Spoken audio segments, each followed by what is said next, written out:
एक gamer romance game complete करते ही उसी क्रूअल वर्ल्ड में रिकनेक्ट हो जाता है और अब उसे वहां सरवाइव भी करना और एकेडमी में साइड कैरेक्टर बन के जीना भी है। एनिमे की शुरुआत एक हीरो से होती है जो एक ओटे में वीडियो गेम खेल रहा होता है जहां की दुनिया कम्प्लीटली गर्ल को फेवर करती है। तभी हीरो को उसकी सिस्टर का मैसेज आता है जो अब्रॉड घूमने गई है। हमें एक शॉर्ट फ्लैशबैक दिखाया जाता है जहां हीरो की सिस्टर ने उसे फोर्स किया था कि वो ये गेम कंप्लीट करे क्योंकि हीरो ने कोई ऐसी गलती कर दी थी जो अभी तक हमें रिवील नहीं कराई जाती। सिस्टर ने धमकी दी कि बेटे अगर तूने ये गेम पूरा कंप्लीट नहीं किया तो तेरे सारे काले कांड में मम्मी पापा को बता दूंगी। प्रेजेंट में वापस आकर हीरो इरिटेट होते हुए कंप्लेंट करता रहता है कि उसे इतना बकवास लड़कियों वाला नल्ला रोमांस गेम खेलना पड़ रहा है मजबूरन। हीरो एक्सप्लेन करता है कि ये सिर्फ रोमांस गेम नहीं, इसमें एडवेंचर भी है क्योंकि कैरेक्टर को मॉन्स्टर और रोबोट से भी फाइट करनी पड़ती है। लेकिन इंडिपेंडेंट बनने का एटीट्यूड दिखाने के बावजूद उसने गेम पर काफी ज्यादा पैसे उड़ा दिए जैसे तुम अपने बीजीएमआई अकाउंट में उड़ा देते हो। उसे सबसे ज्यादा फ्रस्ट्रेशन इस बात से होती है कि गेम में लड़कियों के पास एडमायर्स की लाइन लगी रहती है जबकि लड़कों की कंडीशन बिल्कुल बुरी हालात है। अरे ये तो अपनी दुनिया में भी है। कई दिन तक कंटिन्यूअसली गेम खेलने के बाद हीरो फाइनली गेम कंप्लीट कर लेता है क्योंकि उसने इतने दिन प्रॉपरली खाना नहीं खाया होता, इसलिए वो फूड लेने बाहर जाने का डिसाइड करता है। लेकिन वीकनेस की वजह से हीरो का सेकंड फ्लोर से स्टेयर उतरते वक्त पैर स्लिप हो जाता है और वो सीधा भगवान को प्यारा हो जाता है। क्या कुत्ते की मौत मरा है हमारा हीरो। छी।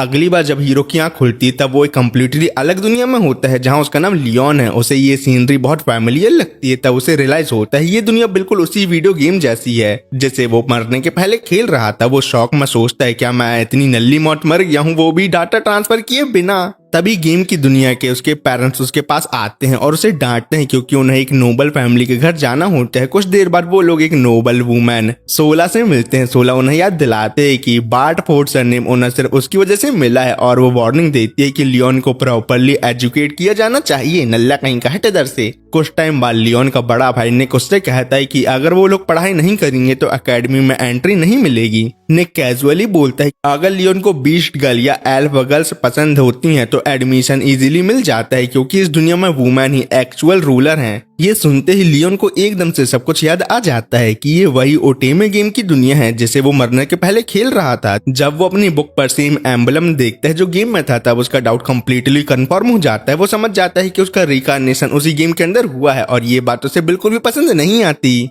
10 साल बाद लियोन एक्सप्लेन करता है कि बार्ट फोर्ड फैमिली गेम में कभी इंपॉर्टेंट नहीं थी, मतलब वो लोग बेसिकली साइड कैरेक्टर थे। क्योंकि उसने गेम कंप्लीट किया है उसने एक नोटबुक में गेम की सारी इंपॉर्टेंट इंफॉर्मेशन लिख रखी थी ताकि वो इस दुनिया में इजीली सरवाइव कर सके आसानी से। वो पीसफुली फार्मिंग का काम भी एंजॉय कर रहा होता है। लेकिन एक दिन उसकी लाइफ उलट जाती है जब सोला उसे बताती है कि तुम्हारी अरेंज मैरिज फिक्स हो चुकी है। लियोन तुरंत मना कर देता है क्योंकि जिस नोबल लड़की से उसकी शादी होने वाली थी वो ऑलरेडी 7 बार शादी कर चुकी थी और उसके सभी पति मारे गए थे और लियोन को वो फिजिकली भी अट्रैक्टिव नहीं लगती, मतलब वो बहुत ज्यादा भद्दी और मोटी थी जैसे उसने ही अपने 7 पति को कच्चा खा लिया हो। शादी से बचने के लिए लियोन एकेडमी में पढ़ने की बात करता है लेकिन सोला सीधा बोलती है कि एकेडमी बहुत एक्सपेंसिव है। उसके फादर भी मानते हैं कि इतने रिसोर्स कलेक्ट करना आसान नहीं होगा कि उसे एकेडमी में भेजने के पैसे कलेक्ट हो सके। बेचारे नल्ले गरीब हैं और कुछ नहीं। फिर सोला लियोन को इंसल्ट करते हुए कहती है कि उसे थैंकफुल होना चाहिए क्योंकि कोई और उससे शादी करना भी नहीं चाहता क्योंकि तू नल्ला ना खा रहा है, हट इधर से।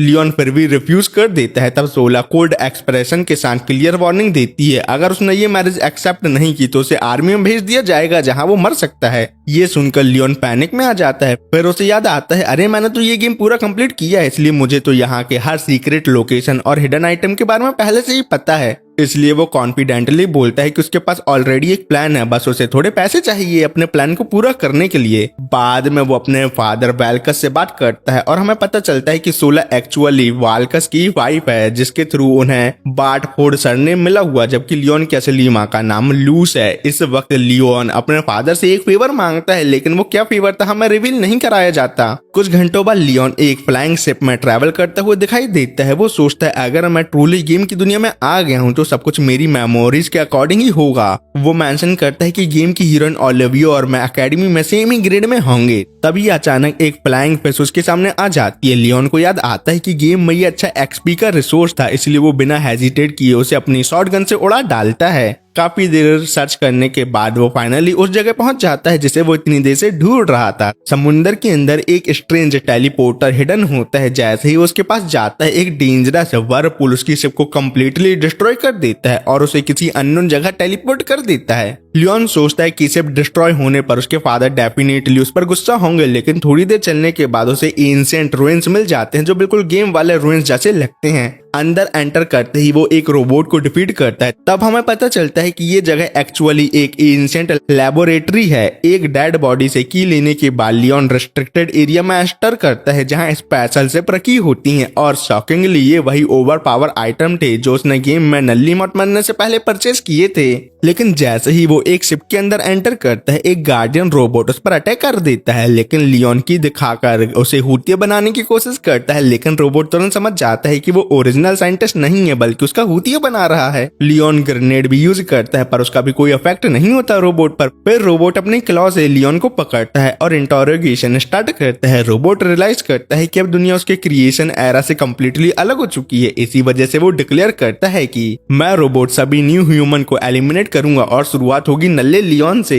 रोबोट अपनी ग्रिप और टाइट करता है जिससे लियोन बुरी तरह हर्ट होने लगता है। लियोन सिर्फ इस दुनिया में पीसफुली जीना चाहता था, इसलिए वो डेस्परेट होकर अपनी शॉट निकालता है और अचानक उसकी ब्लेड सीधा रोबोट के हेड में शूट हो जाती है। इस अटैक से लियोन फ्री हो जाता है और रोबोट एक्सप्लोड हो जाता है। उसके बाद लियोन कंट्रोल रूम तक पहुंचता है। जैसे ही वो स्कैनर पर अपना हाथ रखता है सिस्टम उसे शिप का ऑफिशियली ओनर रिकॉग्नाइज कर लेता है। फिर एक रोबोटिक वॉइस उसे बताती है कि ऑल दो तुम इस एरा के एक न्यू ह्यूमन हो, लेकिन लियोन तुम्हारे अंदर एंशिएंट क्रिएटर जैसे ट्रेट्स भी हैं। पर लियोन क्लियरली फ्रस्ट्रेटेड होते हुए कंप्लेन करता है कि एक ओटेमे गेम के अंदर रिकारनेट होना कितना रिडिकुलस बात है। तो रोबोट कहता है लगता है ये पागल हो गया है, इसलिए ऐसे गेम में रिकारनेट होने वाली भटकी भटकी बातें करने लगा है। लियोन काफी इंजर्ड है इसलिए बोलता है कि मैं फिर से नल्ली मौत नहीं मरना चाहता और ये बोल के हमारा नल्ला हीरो बेहोश हो जाता है। पर लियोन शिप और रोबोट का नया मास्टर बन चुका है, इसलिए रोबोट भैया इमरजेंसी मेडिकल सिस्टम एक्टिवेट कर देते हैं जिससे नल्ला लियोन नल्ली मौत मरने से फिर से बच जाता है। 3 महीने बाद सोला लियोन के पेरेंट्स से बात करते हुए कहती है कि लियोन बहुत टाइम से गायब है और शायद अरेंज मैरिज बर्बाद करके मर चुका है। लेकिन तभी बाहर एक शिप की आवाज आती है। जब सब बाहर जाते हैं तो देखते हैं कि लियोन एक मैसिव गोल्ड के साथ वापस लौटा है। ये देखकर सोला का गुस्सा और बढ़ जाता है क्योंकि वो लियोन को कम्प्लीटली यूजलेस और नल्ला समझती थी। सोला को इतना हैरान परेशान देख के लियोन अंदर ही अंदर स्माइल करता है और डिसाइड करता है कि मैं कभी भी किसी अनवांटेड मैरिज में नहीं फंसूंगा। फिर वो प्राउडली अनाउंस करता है कि मैंने जो ट्रेजर कलेक्ट किए हैं उसकी वजह से अब अकेडमी में एनरोलमेंट कर सकता हूँ। अब गेम के सारे मेन कैरेक्टर अकेडमी में मौजूद हैं और लियोन को लगता है कि एक साइड कैरेक्टर होते हुए उसकी लाइफ अब बिल्कुल पीसफुल रहने वाली है क्योंकि वो गेम के हीरो हीरोइन से दूरी बना के रखेगा जैसे साहिबा कुल्लू से दूर रहती है। कुछ दिनों बाद लियोन अपने नए एआई असिस्टेंट लक्सियोन के साथ प्लांट को पानी देते हुए दिखाई देता है। लक्सियोन वही रोबोट है जिसे लियोन ने शिप का मास्टर बनने से पहले ब्लास्ट करके मारा था। लियोन बताता है कि घर लौटते वक्त मुझे एक आइलैंड मिला और हाँ मैं ऑफिशियली उसका ओनर बन चुका हूँ। अब लक्ष्यन सजेस्ट करता है कि मालिक हमें यहाँ हॉट स्प्रिंग बनाकर बिजनेस स्टार्ट कर देना चाहिए। लियोन को ये आइडिया काफी ज्यादा पसंद आता है, लेकिन तब लक्ष्यन कैजुअली बताता है मास्टर हॉट स्प्रिंग के कंस्ट्रक्शन का काम चालू हो चुका है ऑलरेडी और कुछ महीनों में वो कंप्लीट भी हो जाएगा। आखिर में लियोन कहता है कि अगर उसे प्रॉपर नाइट बनना है तो अकेडमी में उसे एक वाइफ ढूंढनी ही पड़ेगी। कुछ दिनों बाद उसके फादर वेलकस उसे बताते हैं कि आइलैंड डिस्कवर करने और डंजन क्लियर करने की वजह से किंगडम ने उसे बैरन का टाइटल दे दिया है। ये सुनते ही लियोन पैनिक कर जाता है और बोलता है मुझे ऐसा टाइटल बिल्कुल भी नहीं चाहिए फादर। लेकिन उसके फादर सीधा कहते हैं अगर तुमने टाइटल रिफ्यूज किया तो फिर तुम्हें सोला के सेम स्टेटस वाली औरत से शादी करनी पड़ेगी। ये इमेजिन करते ही लियोन अंदर से कम्प्लीटली ट्रॉमेटाइज हो जाता है कि उसे सोला जैसे बुढ़ी खूंचत से शादी करनी होगी। अगर कोई सोनाडे जैसी बुढ़ी औरत मिले तो एक बार के लिए मैं शादी करने का सोच भी सकता हूँ। क्या मतलब उसे सोनाडे नहीं उसके 108 पसंद है। कुछ हफ्तों बाद अकेडमी की क्लासेस ऑफिशियली स्टार्ट हो जाती हैं। लियोन अकेडमी को देखकर सोचता है कि ये बिल्कुल गेम जैसी ही लग रही है। उसे पता है कि मुझे यहाँ पूरे 3 साल स्पेंड करने होंगे और इसी ड्यूरेशन में मुझे एक बड़े बड़े बालों वाली वाइफ भी ढूंढनी होगी अपने लिए। तभी लियोन को एक कपल आर्ग्यू करते हुए दिखाई देता है और वो रियलाइज करता है इस दुनिया में सच में लड़कियों का बोल बाला है और लड़कों का मुंह के साथ सब कुछ काला है। तभी एक बहुत फेमस ग्रुप अकेडमी में एंटर करता है जो गेम की हीरोइन की लवर हैं।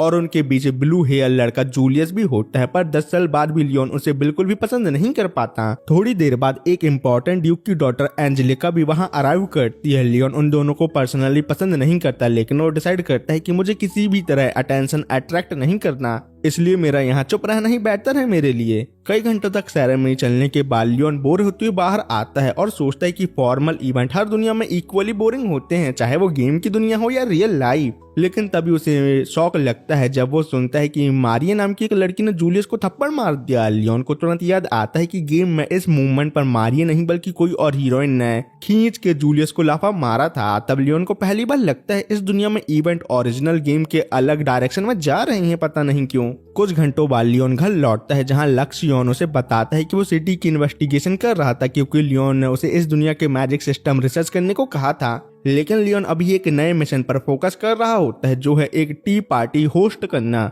वो डैनियल और रेमंड के साथ मिलकर डिस्कस करता है कि किस तरह एक परफेक्ट टी पार्टी ऑर्गेनाइज की जाए ताकि कुछ गर्ल्स को इम्प्रेस किया जा सके। तभी उन्हें पता चलता है कि जूलियस बहुत सारे लड़कियों के साथ अकेडमी में घूम रहा है। इसी वक्त रिवील होता है कि जूलियस एक्चुअली हॉलफोर्ड किंगडम का प्रिंस है। साथ ही हमें ये भी पता चलता है कि एंजेलिका उसकी फियांसे है, लेकिन जूलियस मारिया को टी पार्टी में इन्वाइट करना चाहता है, एंजेलिका को नहीं। कैसा पगला है। पर लियोन ये देखकर कंफ्यूज हो जाता है, क्योंकि गेम के अकॉर्डिंग इस पोजीशन पर मारिया नहीं बल्कि कोई और हीरोइन होनी चाहिए थी। अब उसे पक्का लगने लगता है कि इस पैरेलल वर्ल्ड में कुछ बहुत अजीब चल रहा है। बाद में क्लास के दौरान पूरा क्लासरूम लड़कों से भरा होता है, जहां उन्हें एटिक्वेट सिखाए जा रहे होते हैं ताकि वो प्रॉपर टी पार्टी होस्ट कर सकें। क्योंकि लियोन भैया ध्यान नहीं दे रहे होते, तब उसके टीचर उसे आगे बुला लेते हैं और प्रॉपर मैनर डेमोन्स्ट्रेट करने को बोलता है। एंड में लियोन सरप्राइजिंगली काफी एक्साइटेड हो जाता है, क्योंकि उसे रियलाइज होता है कि गर्ल्स को इम्प्रेस करने के लिए फर्स्ट इम्प्रेशन कितना इंपॉर्टेंट होता है, जो बात उसके टीचर ने आखिरकार उसे अच्छे से समझा ही दी।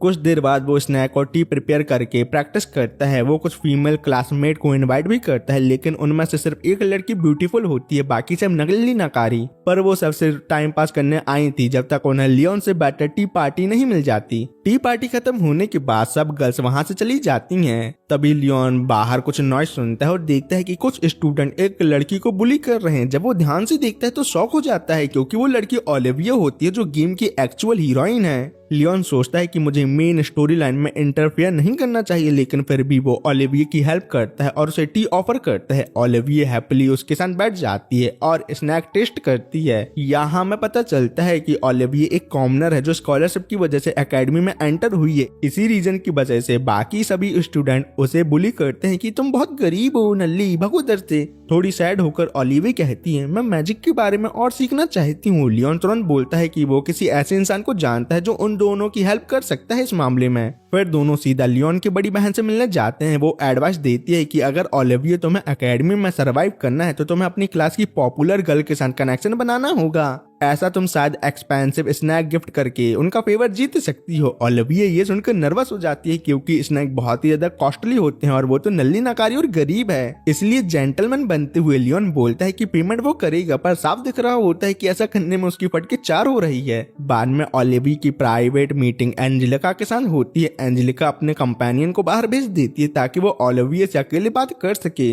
एंजेलिका कामली कहती है कि उसे ओलिविया के एकेडमी में होने से कोई प्रॉब्लम नहीं है, क्योंकि ये डिसाइड करना मेरा काम नहीं है कि कौन यहाँ रहेगा और कौन नहीं। वो ये भी बोल देती है कि मुझे मारिया से ज्यादा तुम पसंद हो ओलिविया। लेकिन एंजेलिका तब सरप्राइज हो जाती है जब उसे पता चलता है कि टी और स्नैक मीटिंग का आइडिया लियोन का था। तब वो पहली बार लियोन को इंटरेस्टिंग समझने लगती है। कुछ घंटों बाद स्टूडेंट एक्सप्लोरेशन क्लास अटेंड करते हैं, जहाँ उन्हें डंजन के 3rd लेवल तक जाकर क्रिस्टल कलेक्ट करने होते हैं। इसी वक्त लियोन रियलाइज करता है कि कंट्री साइड बैकग्राउंड कैरेक्टर होने की वजह से उसे और ओलिविया को बेसिकली बेट की तरह यूज किया जा रहा है। दूसरी साइड ड्रामा और बढ़ जाता है, क्योंकि मारिया जूलियस का साइड छोड़ने से मना कर देती है। एंजेलिका अपने फियांसे जूलियस को कन्फ्रंट करती है कि तुम्हें मुझे अपने साथ ले जाना चाहिए, ना कि इस नल्ली नकारी मारिया को। लेकिन जूलियस सिर्फ मारिया को डिफेंड करता है। सिचुएशन और खराब तब हो जाती है जब जूलियस के ग्रुप के मेंबर भी उसका सपोर्ट करते हुए एंजेलिका को वहीं छोड़कर चले जाते हैं बेचारे।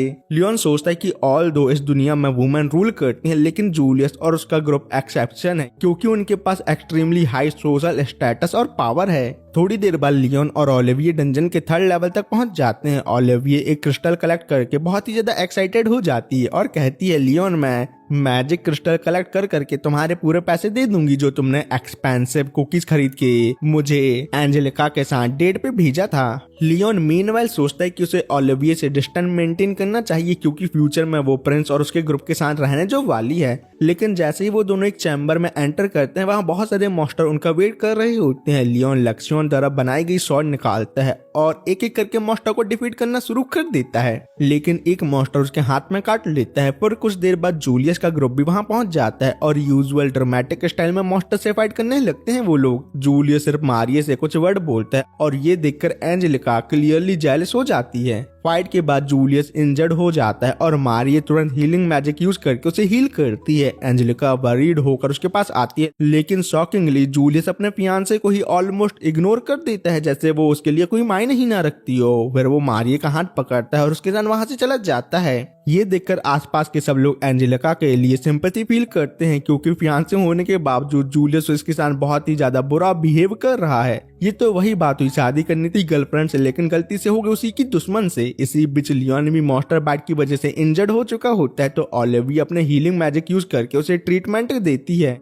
और सॉफ्टली कहती है मैजिक ही एक चीज है जिसमें मैं ट्रूली अच्छी हूँ, बाकी सब चीजों में तो मैं नल्ली नाकारी हूँ बिल्कुल भी। लियोन इस सब से बहुत ज्यादा कंफ्यूज हो जाता है और उसे समझ नहीं आता है कि एक साइड कैरेक्टर होने के बावजूद ओलिविया उस पर इतना अटेंशन क्यों दे रही है। हमारे नल्ले हीरो ऐसा इसलिए है क्योंकि तूने ओलिविया की मदद करके उसे अपने प्यार में जो गिरा लिया है। और साथ ही लियोन को जूलियस का बिहेवियर भी ओरिजिनल गेम के बिल्कुल डिफरेंट लग रहा होता है। अब लियोन को स्ट्रांगली फील होने लगता है कि इस पैरेलल वर्ल्ड में कुछ बहुत स्ट्रेंज चल रहा है और इसी वक्त जूलियस के साथ जाती हुई मारिये पीछे मुड़कर लियोन और ओलिविया को देखकर एक डेंजरस स्माइल करती है। अगले दिन एकेडमी में कुछ गंदी लड़कियां बुक जलाते हुए दिखाई देती हैं। कुछ देर बाद जूलियस सबको बताता है कि जो सामान जलाया गया था वो एक्चुअली मारिये का था। वो सीधा एंजेलिका को कन्फर्ट करता है क्योंकि रूमर्स फैल चुके थे कि ये सब उसके ऑर्डर पर हुआ है क्योंकि प्रिंस एंजेलिका को नहीं बल्कि फ्लैट चेस्ट वाली मारिये को पसंद करते हैं। एंजेलिका क्लियरली डिनाई करती है और बोलती है कि मैंने ऐसा कोई ऑर्डर नहीं दिया, लेकिन जूलियस उसकी बात सुनने के बजाय एंजेलिका को वार्निंग देता है कि वो मारिये और उसके ग्रुप से दूर रहे क्योंकि उनकी एंगेजमेंट एकेडमी के बाहर अरेंज हुई थी और उसका एकेडमी अफेयर से कोई लेना देना नहीं है। बाद में लियोन और उसके फ्रेंड काफी डिसअपॉइंटेड दिखते हैं क्योंकि उनके पास एंगेजमेंट के लिए गर्ल्स के ऑप्शन ऑलमोस्ट खत्म होते जा रहे थे। साथ ही वो जूलियस और एंजेलिका के बीच चल रहे कॉन्फ्लिक्ट के बारे में डिस्कस करते हैं। लियोन को याद आता है कि ओरिजिनल गेम में ये आर्ग्यूमेंट स्टोरी में काफी टाइम बाद होने वाला था, इसलिए उसे और भी स्ट्रांगली फील होने लगता है कि इस पैरेलल वर्ल्ड की टाइमलाइन गेम के वर्ल्ड की टाइमलाइन से कंप्लीटली चेंज हो रही है।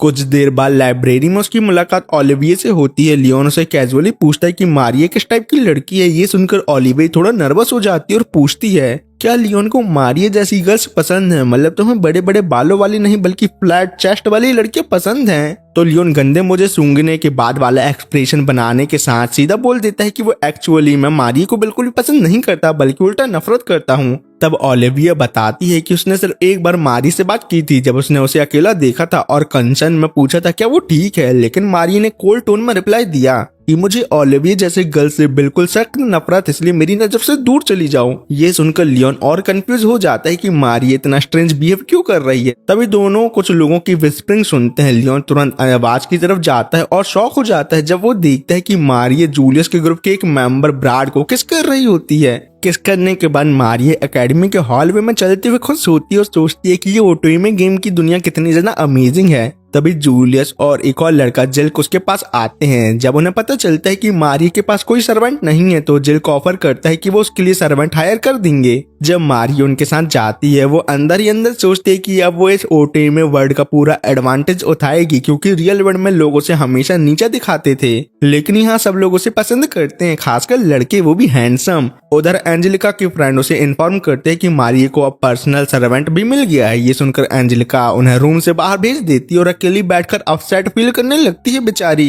वो समझ नहीं पा रही होती कि बचपन से प्रिंस के साथ फ्यूचर के लिए रेज होने के बाद भी जूलियस इतनी इजीली मारिये के प्यार में कैसे पड़ गया, जबकि वो फ्लैट है और मैं तो बड़े बड़े बालों वाली हूँ। इसी बीच लियोन की सिस्टर जीना उसके पास आती है और पूछते है कि क्या वो मारिया नाम की लड़की को जानता है। लियोन बताता है कि वो सिर्फ प्रिंस के साथ इन्वॉल्व है। जीना सीरियस टोन में वार्निंग देती है और होप करती है कि लियोन ने मारिया के अगेंस्ट किसी हरासमेंट में पार्ट ना लिया हो, मतलब उसे बुली ना किया हो, क्योंकि फ्यूचर में जूलियस किंग बनेगा और अगर प्रिंस ने लियोन को डिसलाइक कर दिया तो उसका फ्यूचर कंप्लीटली रुइन हो सकता है। लियोन कामली बोलता है कि वो समझ गया। कन्वर्सेशन के बाद जीना उसे वार्निंग देती हुई चली जाती है कि वो कोई भी एम्बैरेसिंग वाला काम ना करे, अगर उसने किया तो वो उसे कुत्ता बना के पीटेगी। कुछ देर बाद लक्ष्यन उसके पास आता है और रिमाइंड कराता है कि एकेडमी का फर्स्ट सेमेस्टर ऑलमोस्ट खत्म होने वाला है, लेकिन लियोन नल्ला अभी तक अपने लिए एक वाइफ भी नहीं ढूंढ पाया। फिर लियोन लक्ष्यन से पूछता है क्या वो उसके लिए कोई इन्वेस्टिगेशन कर सकता है। लक्ष्यन हाँ बोल देता है खुशी खुशी, लेकिन तुरंत डिसअपॉइंट हो जाता है जब उसे पता चलता है कि लियोन एक्चुअली गर्ल्स के पॉम पॉम का साइज पता करवाना चाहता था। इसलिए लक्ष्यन सीधा मना कर देता और कहता है मालिक मैं तो ठरकी नहीं हूँ और ना ही आपको ये ठरकी वाला काम करूंगा। कुछ हफ्ते बाद एकेडमी में एक ग्रैंड पार्टी होती है। लियोन और उसके फ्रेंड अलग अलग गर्ल्स को इम्प्रेस करने की कोशिश करते हैं, लेकिन एक्सपेक्टेडली सब उन्हें रिजेक्ट कर देती हैं, जैसे तुम्हारी क्रश ने तुम्हें किया था। लेकिन सिचुएशन तब और भी ज्यादा एम्बैरेसिंग हो जाती है जब एक बीस्ट में लियोन और उसके दोस्त की पिटाई भी कर देता है। तभी ओलिविया वहां भागती हुए आती है और बताती है कि एकेडमी में कुछ बहुत बड़ा ड्रामा हो गया है। जब वो वहां पहुंचते हैं तो देखते हैं कि एंजेलिका सभी के सामने जूलियस से आर्ग्यू कर रही होती है। ओलिविया एक्सप्लेन करती है कि प्रॉब्लम तब शुरू हुई जब एंजेलिका ने मारिया को किसी और लड़के का हाथ पकड़े देखा जो प्रिंस नहीं था। लेकिन जूलियस के फ्रेंड तुरंत मारिया को डिफाइन करने लगते हैं और बोलते हैं कि वो उसकी प्रोटेक्शन करेंगे। फिर सडनली जूलियस सबके सामने कन्फेस कर देता है कि वो मारिया से डीपली प्यार करने लगा है, ना कि एंजेलिका से। ये सुनकर एंजेलिका का गुस्सा फट पड़ता है, क्योंकि उसके लिए ये सिर्फ एकेडमी रोमांस नहीं था बल्कि उसकी पूरी फ्यूचर लाइफ का मैटर था। इसलिए गुस्से में एंजेलिका अपने ग्लव उतारकर मारिया की तरफ फेंक देती है और उसे बैटल के लिए ऑफिशियली चैलेंज करती है कि हम दोनों प्रिंस के लिए कम्पीट करेंगे, बताओ तुम रेडी हो। ये देखते ही लियोन को याद आता है कि गेम में एग्जैक्टली इसी पॉइंट पर डुअल इवेंट स्टार्ट हुआ था। जूलियस का ग्रुप तुरंत मारिया की तरफ से फाइट करने का ऑर्डर देता है। आसपास खड़े सब स्टूडेंट शॉक में विस्पर करने लगते हैं, क्योंकि किसी ने कभी इमेजिन नहीं किया था कि कोई प्रिंस को चैलेंज करेगा। लेकिन डुअल रूल्स के अकॉर्डिंग एंजेलिका को अपनी तरफ से फाइटर अरेंज करने होते हैं, पर उसके लिए कोई भी वॉलंटियर नहीं होता, क्योंकि कोई भी एंजेलिका की मदद करके प्रिंस के बैड साइड में नहीं आना चाहता। लियोन सोचता है कि अगर एंजेलिका डुअल हार गई तो उसकी सोशल लाइफ प्रैक्टिकली खत्म हो जाएगी। आंसुओं के साथ एंजेलिका बोलती है कि उसे फर्क नहीं पड़ता अगर उसे सबसे अकेले ही फाइट क्यों ना करना पड़े। ये देखकर लियोन के इमोशन अनएक्सपेक्टेडली स्ट्रॉन्ग हो जाते हैं। वो मेन स्टोरी लाइन में इंटरफेयर नहीं करना चाहता था, लेकिन फिर भी एंड में एंजेलिका की हेल्प करने का डिसाइड कर लेता है, पता नहीं क्यों।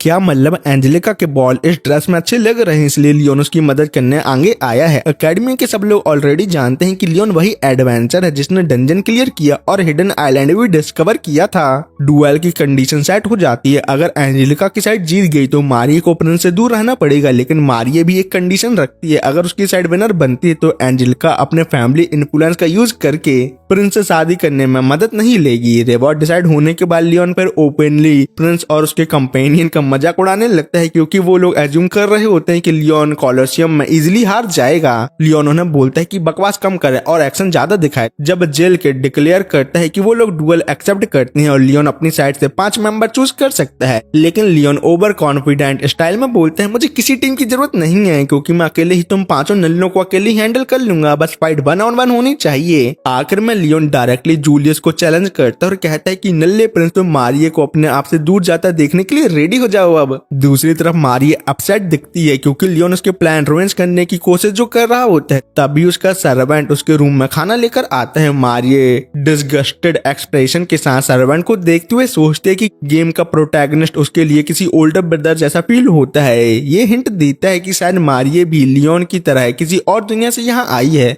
हालांकि अभी हमें कुछ भी कंफर्म नहीं होता। उधर लियोन के रूम में लक्ष्यन रोबोट के रिकॉर्ड चेक करता है कि लियोन के रूम में कुछ लोगों ने अपनी ड्राइंग स्किल दिखाई है और इन लोगों में उसके दोस्त भी शामिल थे।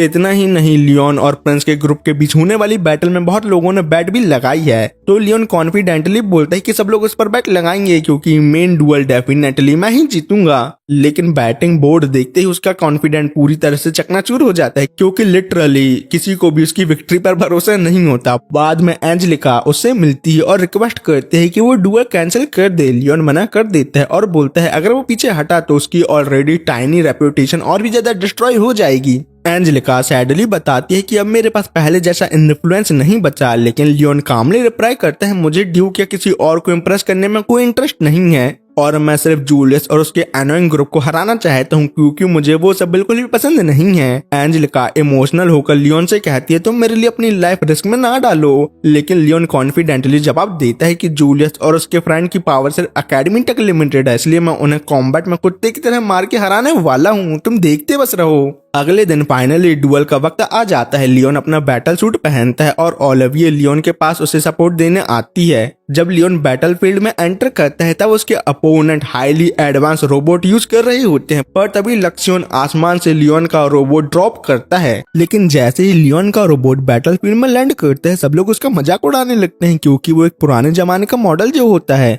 इसलिए सबको लगता है कि लियोन बस बैटल का ओपनिंग एक्ट बनने वाला है, मतलब हारने वाला है वो। लेकिन इतनी इंसल्ट के बावजूद लियोन का एक्सप्रेशन बिल्कुल कॉन्फिडेंट रहता है जैसे वो ही जीतेगा। एंजेलिका भी कंफ्यूज होकर पूछते है क्या तुम सीरियसली इस आउटडेटेड रोबोट के साथ उन सबसे फाइट करोगे, लेकिन लियोन कामली बोलता है तुम सब कुछ मुझ पर छोड़ दो। ओलिविया को समझ नहीं आता कि सब लोग हंस क्यों रहे हैं क्योंकि वो थोड़ी मासूम है ना। तब एंजेलिका एक्सप्लेन करते हैं कि लियोन का रोबोट लॉस्ट टेक्नोलॉजी पर बेस है, लेकिन इसका मतलब ये नहीं है कि वो पावरफुल भी हो। मॉडर्न रोबोट की कंपैरिजन में लियोन के रोबोट को प्रैक्टिकली नल्ला कचड़े से बना स्क्रैप मेटल का माना जाता है और कुछ नहीं। लॉन्ग डिस्कशन के बाद सब लोग अपने रोबोट में एंटर करते हैं। लियोन अपने रोबोट को एक्टिवेट करता है जिसका नाम होता है एरोगेंस। उसका पहला अपोनेंट ब्रैड होता है। ब्रैड कॉन्फिडेंट स्टाइल में लड़ाई स्टार्ट करता है, लेकिन जैसे ही लियोन अपना वेपन निकालता है सब शॉक हो जाते हैं क्योंकि वो सॉर्ड या स्पीयर नहीं बल्कि एक शॉवल निकालता है। एक्चुअली लियोन के पास प्रॉपर वेपन था, लेकिन उसने कुछ टाइम पहले मिट्टी खोदने के लिए टेम्पररी शवल यूज किया था। ये देखते ही पूरा क्राउड जोर जोर से हंसने लगता है। ब्रैड फ्यूरियस हो जाता है और गुस्से में कहता है लियोन तुम साफ साफ मेरा सभी के सामने मजाक उड़ा रहे हो।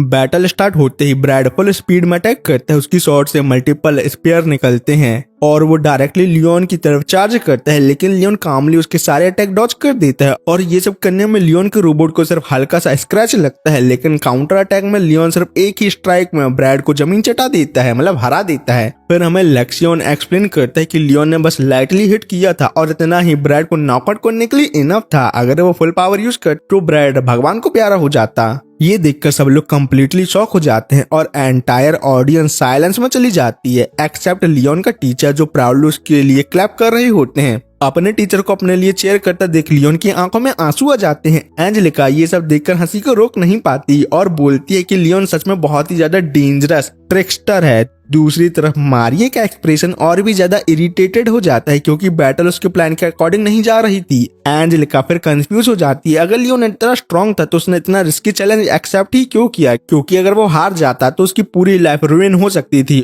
और अगर वो जीत भी जाता तो जूलियस के ग्रुप को हरा के वो उन्हें अपना एनिमी बना सकता था। तो ऐसी बात थी, एक तरफ था कुआं तो दूसरी तरफ थी खाई। उधर जूलियस और उसका ग्रुप सीरियस एक्सप्रेशन के साथ समझने की कोशिश करते हैं कि अब ये एग्जैक्टली हुआ तो हुआ क्या। अब सेकंड फाइट के लिए जूलियस का फ्रेंड ग्रेग एरिना में आता है। लक्ष्योन इमीडिएटली नोटिस करता है कि ग्रेग का आर्मर कई बार रिपेयर हो चुका है, मतलब वो एक्सपीरियंस फाइटर है काफी, इसलिए वो अपने मास्टर लियोन से कहता है मालिक थोड़ा देख सुन के लड़ना। ओके। बैटल शुरू होते ही ग्रेग एग्रेसिवली लियोन पर अटैक करता है, लेकिन लियोन उसका हर सिंगल अटैक इजीली ब्लॉक कर देता है। फिर वो कैजुअली ग्रेग को बोलता है कि तुमने अपने लिए मुझसे फाइट करने के लिए वर्स्ट पॉसिबल वेपन चूज किया है। इतना बोल के लियोन ग्रेग का स्पीयर छीन लेता है और फिर अपने शवल से उसकी पिटाई स्टार्ट कर देता है। धीरे धीरे वो ग्रेग के रोबोट के पार्ट तोड़ देता है और फाइनली कॉकपिट तक ब्रेक कर देता है। गुस्से में ग्रेग अपने रोबोट से बाहर निकलता है और मेटल पाइप पकड़कर डिक्लेयर करता है जब तक मेरी बॉडी मूव कर सकती है मैं फाइट करता रहूंगा। लेकिन लियोन कहता है कि मुझे वीक लोगों से फाइट करना पसंद नहीं है, पर मैं क्या कर सकता हूँ। जूलियस तुम्हारे ग्रुप में सब लोग बहुत ज्यादा नल्ले हैं जो सिर्फ बातों के शेर हैं और सिर्फ लड़कियों को सेट कर सकते हैं, उन्हें प्रोटेक्ट नहीं। हट साले भगो इधर से।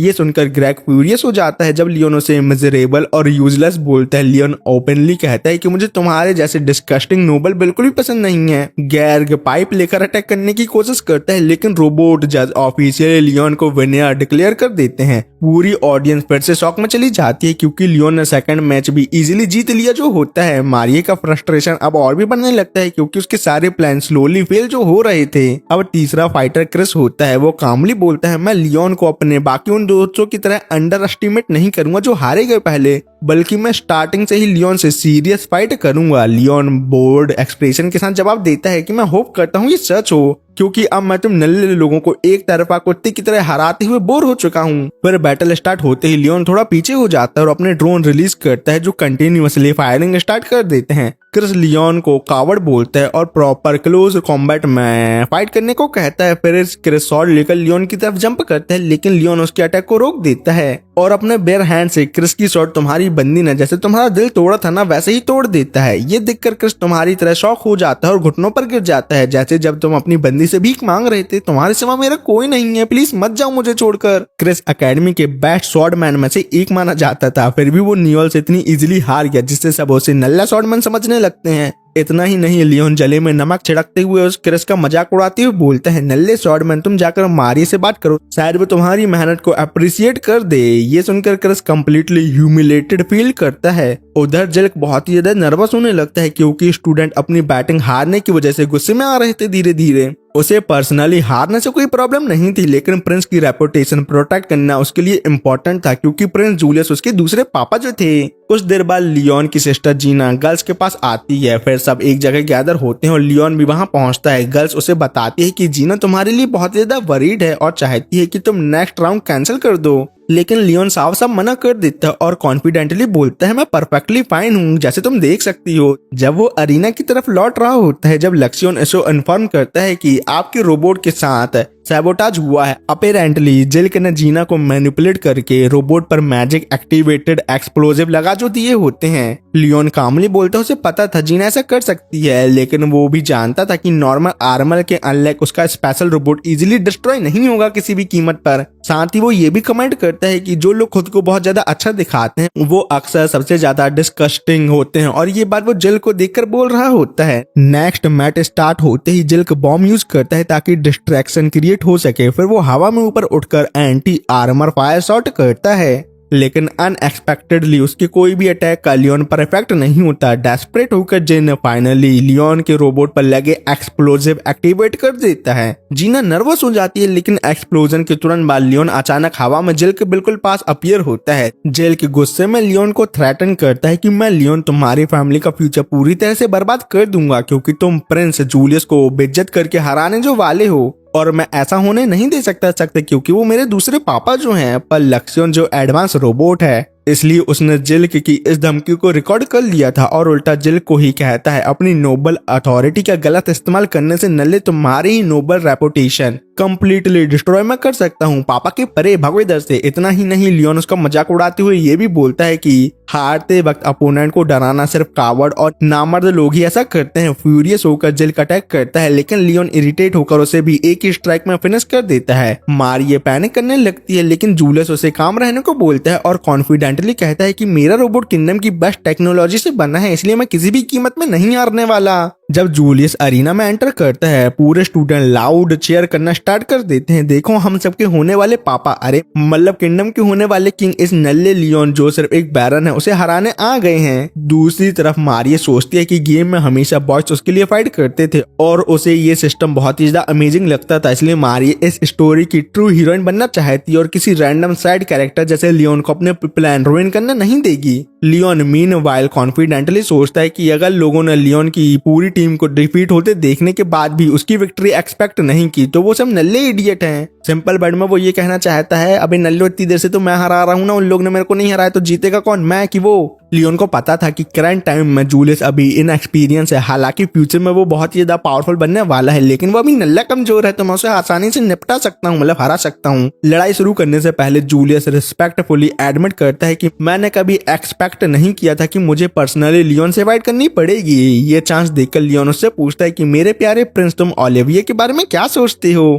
क्योंकि ओरिजिनल गेम की स्टोरी में दोनों इवेंचुअली कपल होने वाले थे, ना कि फ्लैट चेस्ट वाली मारिये। जूलियस कैजुअली जवाब देता है, मैं ओलिविये को प्रॉपर्ली अच्छे से नहीं जानता, बस मैंने सुना है कि ओलिविये हार्ड वर्किंग और बहुत ही ज्यादा इंटेलिजेंट गर्ल है। ये सुनकर लियोन रियलाइज करता है कि शायद जूलियस अभी भी ओलिविया को एक ऑर्डिनरी स्टूडेंट से ज्यादा कुछ नहीं समझता। लक्ष्यन कमेंट करता है कि बाकी सब आर्मर के कंपैरिजन में जूलियस का रोबोट अब तक का सबसे पावरफुल मॉडल है मालिक। ये समझते ही लियोन डिसाइड करता है कि डिफेंस से बेटर ऑफेंस होगा और वो सीधा प्रिंस की तरफ चार्ज कर देता है। दोनों के बीच काफी देर तक इंटेंस बैटल चलती है। कई अटैक एक्सचेंज करने के बाद लियोन एडमिट करता है कि जूलियस में उसके बाकी कंपेनियन से ज्यादा करेज है। ये सुनकर जूलियस थोड़ा इरिटेट हो जाता है और कहता है कि लियोन तुम्हें मेरे दोस्तों के बारे में ऐसी बातें नहीं करनी चाहिए क्योंकि तुम उन्हें अच्छे से नहीं जानते हो कि वो कितने ताकतवर हैं। अरे मेरे मालिक, अभी तो उसने हराया ना तो उसको पता नहीं चल गया वो कितने नल्ले और वीक हैं। लियोन टॉपिक चेंज करके पूछता है कि क्या जूलियस तुम सच में मारिए के प्यार में हो। जूलियस बिना हेजिटेट किए हाँ बोल देता और कहता है कि मैंने एंजेलिका को सिर्फ मारिए के प्यार के लिए छोड़ा था। लियोन तुरंत पॉइंट आउट करता है कि एंजेलिका तुमसे जेन्युइनली प्यार करती है। फिर भी जूलियस इंसिस्ट करता है कि मारिए ने मेरी आंखें खोल दी और मुझे दुनिया को एक कम्प्लीटली नए पर्सपेक्टिव से देखना सिखाया है। फिर लियोन जूलियस को याद दिलाता है कि अब तक तुम्हारे ग्रुप का कोई भी मेंबर मुझे हरा नहीं पाया क्योंकि वो सभी नल्ले और कमजोर हैं। इतना ही नहीं, लियोन मजाक उड़ाते हुए पूछता है एक सिंपल फार्मर से हारने में तुम लोगों को कैसा फील हो रहा है, जरा मुझे बताना तो नल्लो। ये सुनकर जूलियस का गुस्सा और भी ज्यादा बढ़ जाता है, लेकिन लियोन उसे बताता है कि तुम्हारे जैसे नोबल और हाई रैंक वाले बंदे ये कभी नहीं समझ सकते कि कॉमनर की लाइफ कैसे होती है। तुम्हें पता है कॉमनर को अरेंज मैरिज में ऑलमोस्ट बेच दिया जाता है और टी पार्टी में लड़कियों का सिर्फ सिंपैथी की वजह से आना कैसा लगता है, बताओ जरा मुझे। ऑडियंस में बैठे काफी लोग लियोन की इन बातों से इमोशनली कनेक्ट करने लगते हैं, लेकिन जूलियस फिर भी डिक्लेयर करता है अगर मैं मारिए के साथ नहीं रह सकता तो मेरा मर जाना ही अच्छा है। ये वर्ड सुनते ही एंजेलिका की आंखों में आंसू आ जाते हैं क्योंकि उसे फाइनली रियलाइज हो जाता है कि जूलियस सच में मारिए द चूहिया से प्यार करता है, मुझसे नहीं। पर इसी वक्त ओलिविया आगे आती है और सभी के सामने कहती है कि एंजेलिका जूलियस से सही में जेन्युइनली प्यार करती है और पूरे डुअल के दौरान उन्हें कुत्ते की तरह पिटता देखकर सफर कर रही थी, मतलब बेचैन हो रही थी। लेकिन जूलियस को इससे घंटा फर्क नहीं पड़ता, उसके हिसाब से सिर्फ मारिए ही वो इंसान है जो उसे अच्छे से समझती है। मेरे को तो ऐसा लग रहा है काला जादू कर दिया है मारिए ने जूलियस के ऊपर। लेकिन लियोन जूलियस की असली सोच समझ जाता है और फिर से उसका मजाक उड़ाना शुरू कर देता है। वो सबको याद दिलाता है कि जूलियस ने अपनी प्रिंस अथॉरिटी यूज करके उसे सरेंडर करने को भी कहा था, लेकिन जूलियस जानता है कि एक्चुअल डुअल में वो ऐसे इलीगल तरीके से नहीं जीत सकता, इसलिए उसकी इमेज और वीक होने लगती है लियोन की इन बातों से। तब लक्ष्यन लियोन से पूछता है कि वो खुद को विलन जैसे क्यों दिखाने की कोशिश कर रहा है। लियोन ने एक्सप्लेन करता है कि मैं जानबूझकर हार्श वर्ड यूज कर रहा हूँ ताकि फ्यूचर में जूलियस इतनी आसानी से किसी और से मैनिपुलेट ना हो, क्योंकि अगर वो किंग बना तो उसे मारिए जैसे लोगों के इन्फ्लुएंस में नहीं आना चाहिए, नहीं तो पूरा किंगडम के घोड़े खुल जाएंगे। जूलियस एक बार फिर अटैक करता है, लियोन उसका वेपन डिसआर्म कर देता है और उसे लास्ट चांस देता है। वो पूछता है कि क्या जूलियस समझता है कि एंजेलिका को छोड़ने की वजह से उसका थ्रोन भी डेंजर में पड़ सकता है, मतलब वो अपनी किंग पोजीशन से भी हट सकता है, ऐसा है। लेकिन जूलियस सीधा जवाब देता है उसे थ्रोन या पॉलिटिक्स से कोई मतलब नहीं है क्योंकि मुझे सिर्फ मारिए की चाहिए, सॉरी मुझे सिर्फ मारिए ही चाहिए और कोई नहीं। ये सुनकर लियोन समझ जाता है कि जूलियस प्यार में पूरी तरह से अंधा हो चुका है, इसलिए वो एक पावरफुल फिनिशिंग मूव यूज करता है और जूलियस के रोबोट को कम्प्लीटली डिस्ट्रॉय कर देता है। इस तरह लियोन ऑफिशियली ड्यूअल जीत जाता है। रोबोट से बाहर निकलने के बाद एंजेलिका उसका शुक्रिया अदा करती है और कहती है कि मैं तुम्हें बाद में अपनी मदद करने के लिए रिवॉर्ड दूंगी, गंदे लोग कुछ गंदा नहीं सोचो। ओलिविया फिर लियोन से पूछते है कि उसने सबके सामने इतनी क्रूअल बातें क्यों कही। लियोन सिंपली जवाब देता है मुझे पता है, मैं विलन की तरह एक्ट कर रहा था और शायद इसी वजह से मुझे एकेडमी से एक्सपेल भी किया जा सकता है, पर मैं यही तो चाहता था। कुछ घंटों बाद एंजेलिका दोबारा जूलियस से मिलती है। जूलियस फिर से क्लियर कर देता है कि मैं सिर्फ मारिए से प्यार करता हूँ, तुमसे नहीं। इसके बावजूद एंजेलिका पगली कहती है कि प्रिंस मैं सिर्फ आपके साथ रहना चाहती हूँ, लेकिन जूलियस कोल्ड टोन में जवाब देता है कि चाहे जो हो जाए मैं कभी तुमसे प्यार नहीं करूंगा, भागो इधर से, क्योंकि मुझे फ्लैट चेस्ट वाली लड़कियां पसंद हैं। ये सुनकर एंजेलिका चुपचाप वहां से चली जाती है और कर भी क्या सकती थी बेचारी। बाद में लियोन भैया की मीटिंग एंजेलिका के फादर ड्यूक विन से होती है। लियोन उनसे रिक्वेस्ट करता है कि मुझे पनिश ना किया जाए और किंग उसके फैमिली को भी इस मैटर में इन्वॉल्व ना करे प्लीज। वो इतना तक कहता है कि जरूरत पड़े तो वो अपना बैरन टाइटल भी छोड़ देगा, बस बदले में मुझे और मेरी फैमिली को कोई पनिशमेंट ना दी जाए। अगर 16 को निपटाना है तो निपटा दो, मुझे कोई प्रॉब्लम नहीं है। ड्यूक विन समझ जाता है कि लियोन बस उससे पॉलिटिकल मैच क्लियर करवाना चाहता है, क्योंकि लियोन ने उसकी डॉटर की हेल्प की थी, इसलिए वो लियोन की मदद करने के लिए आसानी से मान जाता है। तब एंजेलिका का भाई गिलबर्ट पूछता है कि लियोन का असली इंटेंशन क्या था। अंदर ही अंदर लियोन सोचता है कि मैं बस उन अनोइंग बुलुई की पिटाई करना चाहता था क्योंकि वो मुझे बिल्कुल भी पसंद नहीं है। लेकिन बाहर से वो बोलता है कि मुझे एंजेलिका का हॉनर प्रोटेक्ट करने के लिए ये सब करना पड़ा। इन बातों से विंस लियोन को एक अच्छा इंसान समझने लगता है, जो गलत बात है। पर एंजेलिका की अभी इमोशनल कंडीशन ठीक नहीं है, इसलिए वो लियोन से एक और फेवर मांगता है। लेकिन हमें नहीं बताया जाता कि वो क्या है। लेकिन मैं आपका भाई हूं ना, मैं बता देता हूँ। मतलब एंजेलिका और ओलिविये लियोन के घर जाएंगी छुट्टी मनाने। बाद में लियोन एकेडमी के कॉरिडोर में चलता हुआ सोचता है कि अगर उसे एक्सपेल कर दिया गया तो वो यहाँ की बहुत सारी चीजों को मिस करेगा, खासकर फूड और अपने टीचर को। दूसरी तरफ कहीं बैठे हुए एंजेलिका और ओलिविये डुअल के बारे में बात कर रही होती हैं। एंजेलिका गिल्टी फील करते हुए कहती है कि उसकी वजह से शायद लियोन एकेडमी में नहीं रह पाएगा। वो अपने आप से भी डिसअपॉइंट होती है क्योंकि जूलियस के इतने बुरी बातें कहने के बाद भी वो उसकी तरफ अट्रैक्ट हो गई थी। उन दोनों को पता नहीं होता, लेकिन लियोन पास में छुपकर उनकी बातें सुन रहा होता है। लक्ष्यन सजेस्ट करता है कि मास्टर आपको जाकर उन दोनों को कंफर्ट करना चाहिए, लेकिन इमोशनली ऑकवर्ड लियोन कहता है कि ये मेरा मैटर ही नहीं है तो मैं क्यों जाऊं। इसी बीच लियोन के फादर वेलकास अपने बेटे को लेकर टेंशन में होते हैं। आखिरकार उसने प्रिंस को चैलेंज किया था और साथ ही ड्यूक की डॉटर को भी इसमें इन्वॉल्व कर दिया था। तब सोला गुस्से में वेलकास को थप्पड़ मारती और कहती है कि कैपिटल में लियोन की वजह से पूरा क्योस मचा हुआ है, नल्ले लोग कुछ तो करो उसका। तभी एंजेलिका उनके घर पहुंच जाती है। शुरू में सोला को फर्क नहीं पड़ता कि वो कौन है, लेकिन जैसे ही एंजेलिका अपनी आइडेंटिटी बताती है सोला तुरंत नर्वस हो जाती है। उसका वार्मली वेलकम करती है और कहती है मुझे कुछ काम इसलिए मैं जा रही हूँ, बाय बाय। ये देखकर लियोन अंदर ही अंदर काफी ज्यादा खुश होता है क्योंकि पहली बार उसने सोला को इतना ज्यादा नर्वस देखा था अपनी आंखों के सामने। उसके बाद लियोन दोनों गर्ल्स को अपने प्राइवेट आइलैंड पर ले जाता है। ओह, आइलैंड की ब्यूटी देखकर दोनों बड़े बड़े बालों वाली लड़की कंप्लीटली अमेज हो जाती हैं। थोड़ी देर बाद एंजेलिका को एक अजीब सी खुशबू आती है और लियोन उन्हें अपने न्यूली बिल्ट हॉट स्प्रिंग तक ले जाता है। दोनों गर्ल्स एक साथ हॉट स्प्रिंग एंजॉय करने लगती हैं। वहां एंजेलिका नोटिस करती है कि ओलिविये के पॉम काफी ज्यादा बड़े हैं और मजाक में सोचने लगती है कहीं जूलियस को सच में छोटे पॉम वाली गर्ल्स तो पसंद नहीं है। बात के दौरान दोनों लियोन के बारे में भी बात करती हैं। एंजेलिका सीधा पूछ लेती है क्या ओलिविये और लियोन डेटिंग कर रहे हैं। इस पर ओलिविये शर्माकर मना कर देती है और कहती है कि मैं खुद को लियोन से काफी नीचे समझती हूँ क्योंकि मैं गरीब और नल्ली हूँ। हॉट स्प्रिंग से बाहर आने के बाद लियोन भैया नोटिस करते हैं कि दोनों लड़कियों के बीच काफी ज्यादा अच्छी दोस्ती हो गई है। तब एंजेलिका एडमिट करते हैं कि वो अभी भी मारिया से नफरत करती है और कभी ना कभी उससे बदला लेना चाहती है। लियोन मजाक में कहता है कि रिवेंज लेने के लिए मैं हमेशा तुम्हारी हेल्प करूंगा। वो ये भी बोलता है मुझे मारिया से बदला लेने का एक बहुत ही अच्छा तरीका पता है, क्या मैं बताऊं। ये सुनकर एंजेलिका क्यूरियस हो जाती है जबकि ओलिविये तुरंत कहती है ये अच्छा आइडिया नहीं है। लेकिन लियोन एक्सप्लेन करता है अगर एंजेलिका सच में रिवेंज लेना चाहती है तो उसे बस अपनी लाइफ में खुद खुश रहना चाहिए और कुछ नहीं, क्योंकि अगर वो अपनी खुशी और सक्सेस बिल्ड करेगी तो नेचुरली मारिया की खुशी उसके सामने छोटी लगने लगेगी। एंजेलिका को ये बात बहुत ही ज्यादा पसंद आती है, इसलिए वो डिसाइड करती है कि अब मैं अपनी खुद की हैप्पीनेस के पीछे भागूंगी। दूसरी तरफ मारिया को बॉय से एक शॉकिंग न्यूज मिलती है कि उन सभी के नोबल टाइटल ऑफिशियली छीन लिए गए हैं। जूलियस कन्फेस करता है कि अब वो प्रिंस नहीं रहा। ये सुनते ही मारिया पैनिक कर जाती है क्योंकि उसका लग्जरियस लाइफ जीने का सपना खत्म हो चुका होता है। सिंपल शब्दों में मारिया गोल्ड डिगर है, गोल्ड डिगर और कुछ नहीं। अगले दिन एक रॉयल मैसेंजर लियोन के फादर से मिलने आता है। वो बताता है कि डुअल के बाद रॉयल फैमिली में काफी चेंज हुए हैं, लेकिन किंग लियोन और उसके फैमिली के खिलाफ कोई एक्शन नहीं लेंगे। इसी के साथ मैसेंजर अनाउंस करता है कि जो कुछ हुआ उसे एक्सपोज करने और अच्छे इंटेंशन दिखाने की वजह से लियोन को रॉयल कोर्ट में 6th रैंक पोजीशन दी जाती है। ये सुनकर लियोन खुश होने की बजाय डिसअपॉइंट हो जाता है क्योंकि वो कभी इतना अटेंशन अपने ऊपर नहीं चाहता था। कुछ दिनों बाद जूलियस के पेरेंट्स मतलब किंग और क्वीन ऑफिशियली लियोन को कोर्ट नाइट का टाइटल दे देते हैं। क्लियरली उन्हें अपने बेटे को हराने वाले इंसान को रिवॉर्ड देना पसंद नहीं आता, लेकिन पॉलिटिक रीजन की वजह से उन्हें ऐसा करना पड़ता है बेचारे। इसी रिकॉग्नाइजेशन की वजह से लियोन का एकेडमी से एक्सपल्सन भी ऑटोमेटिकली कैंसिल हो जाता है। थोड़ी देर बाद लियोन वापस एकेडमी लौट आता है।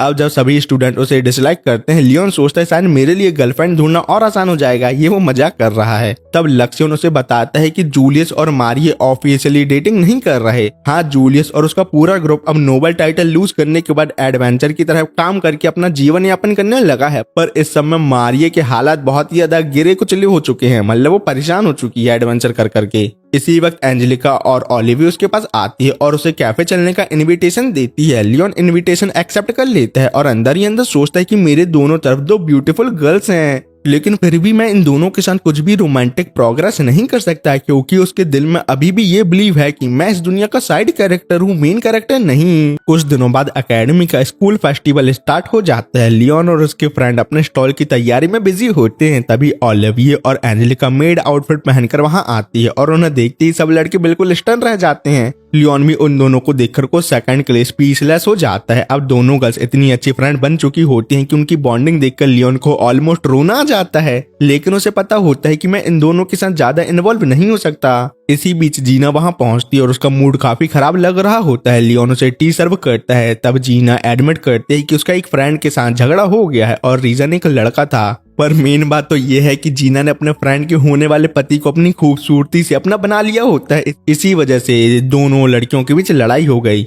ये जानकर लियोन उसकी मदद करने से सीधा मना कर देता है, तो गुस्से में जीना ओलिविये को सिर्फ एक स्कॉलरशिप स्टूडेंट कहकर इंसल्ट करने लगती है। ये सुनते ही लियोन बोल देता है कि अब तो मैं बिल्कुल भी मदद नहीं करने वाला तुम्हारी। साथ ही वार्निंग भी देता है कि एंजेलिका का पेशेंस खत्म होने से पहले वो वहां से चली जाए, नहीं तो उसको लेने के देने पड़ सकते हैं, क्योंकि ओलिविये एंजेलिका की बेस्ट फ्रेंड बन चुकी है ऑलमोस्ट। तो मजबूरन जीना बहन को वहां से जाना पड़ता है। ओलिविये उसका थैंक्स करती है और उस वक्त लियोन नोटिस करता है कि ओलिविये आज कितनी खूबसूरत लग रही है। ये देखकर वो खुद भी नर्वस हो जाता है, मतलब उसके प्यार में गिरने लगता है। थोड़ी देर बाद उसके फ्रेंड भागते हुए आते हैं और बताते हैं कि टी रूम के बिल्कुल पास कुछ अजीब हो रहा है। जब सब चेक करने जाते हैं तो पता चलता है कि जूलियस और उसके ग्रुप ने उनके कैफे के बिल्कुल पास अपना भी कैफे खोल दिया है और एग्रेसिवली उसकी प्रमोशन भी कर रहे हैं। हर तरफ से गर्ल्स जूलियस के लिए क्रेजी हो रही होती हैं, मतलब उसके प्यार में पागल। जूलियस लेकिन खुद लियोन के पास आकर कैजुअली कहता है कि अब हम दोनों कॉम्पिटिटर बन चुके हैं और इसलिए लियोन अब तुम्हें हमारे कैफे आकर उसे देखना चाहिए।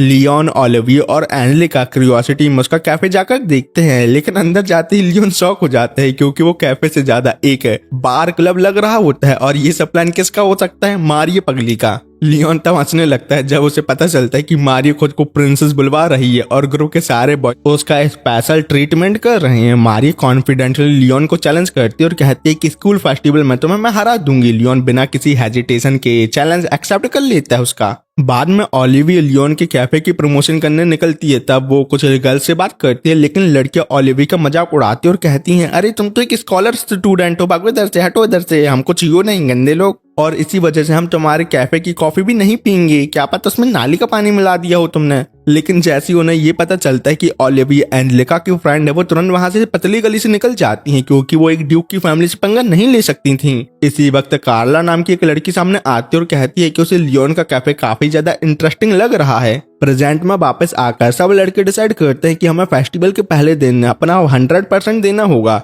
तभी कोई आकर एंजेलिका को बताता है कि कमेटी उसे किसी काम से बुला रही है। कुछ देर बाद एंजेलिका वापस आती है और उसके साथ एक एलिगेंट वुमन भी होती है जिसका नाम है मिलन। और सरप्राइज की बात ये होती है कि मिलन एक्चुअली हॉल्टफोर्ड किंगडम की क्वीन है और जूलियस की मदर भी होती है। वो यहाँ रिसेंट इवेंट के बाद अपना माइंड फ्रेश करने आई होती है। बहुत ही धांसू कैरेक्टर है ये, याद रखना। मिलन मजाक में एंजेलिका से पूछते हैं क्या उसे लियोन पसंद है। ये सुनकर एंजेलिका तुरंत थोड़ा नर्वस हो जाती है, अरे अरे ऐसा नहीं है, नहीं है। फिर एंजेलिका पूछते है क्या क्वीन आप लियोन से मिलना चाहती हो। मिलन हाँ बोलती है और एक्सप्लेन करती है कि जूलियस की मदर होने के नाते वो अपने बेटे की तरफ से लियोन को प्रॉपर एपोलॉजी देना चाहती है। एंजेलिका कहती है कि इसकी जरूरत नहीं है, लेकिन मिलन इंसिस्ट करती है और कहती है कि उसका बेटा आसानी से मैनिपुलेट हो गया था, इसलिए उसमें उसकी गलती है। उधर लियोन और उसके फ्रेंड जूलियस के कैफे की लंबी लाइन देखकर टेंशन में होते हैं, लेकिन तभी एक ग्रुप उनके कैफे में आकर सर्विस मांगता है जिससे उनका कॉन्फिडेंस थोड़ा वापस आ जाता है। कुछ देर बाद मिलन भी लियोन के कैफे में आती है और हल्का सा उसे टीज करने लगती है, लेकिन उनकी कन्वर्सेशन अचानक इंटरप्ट हो जाती है जब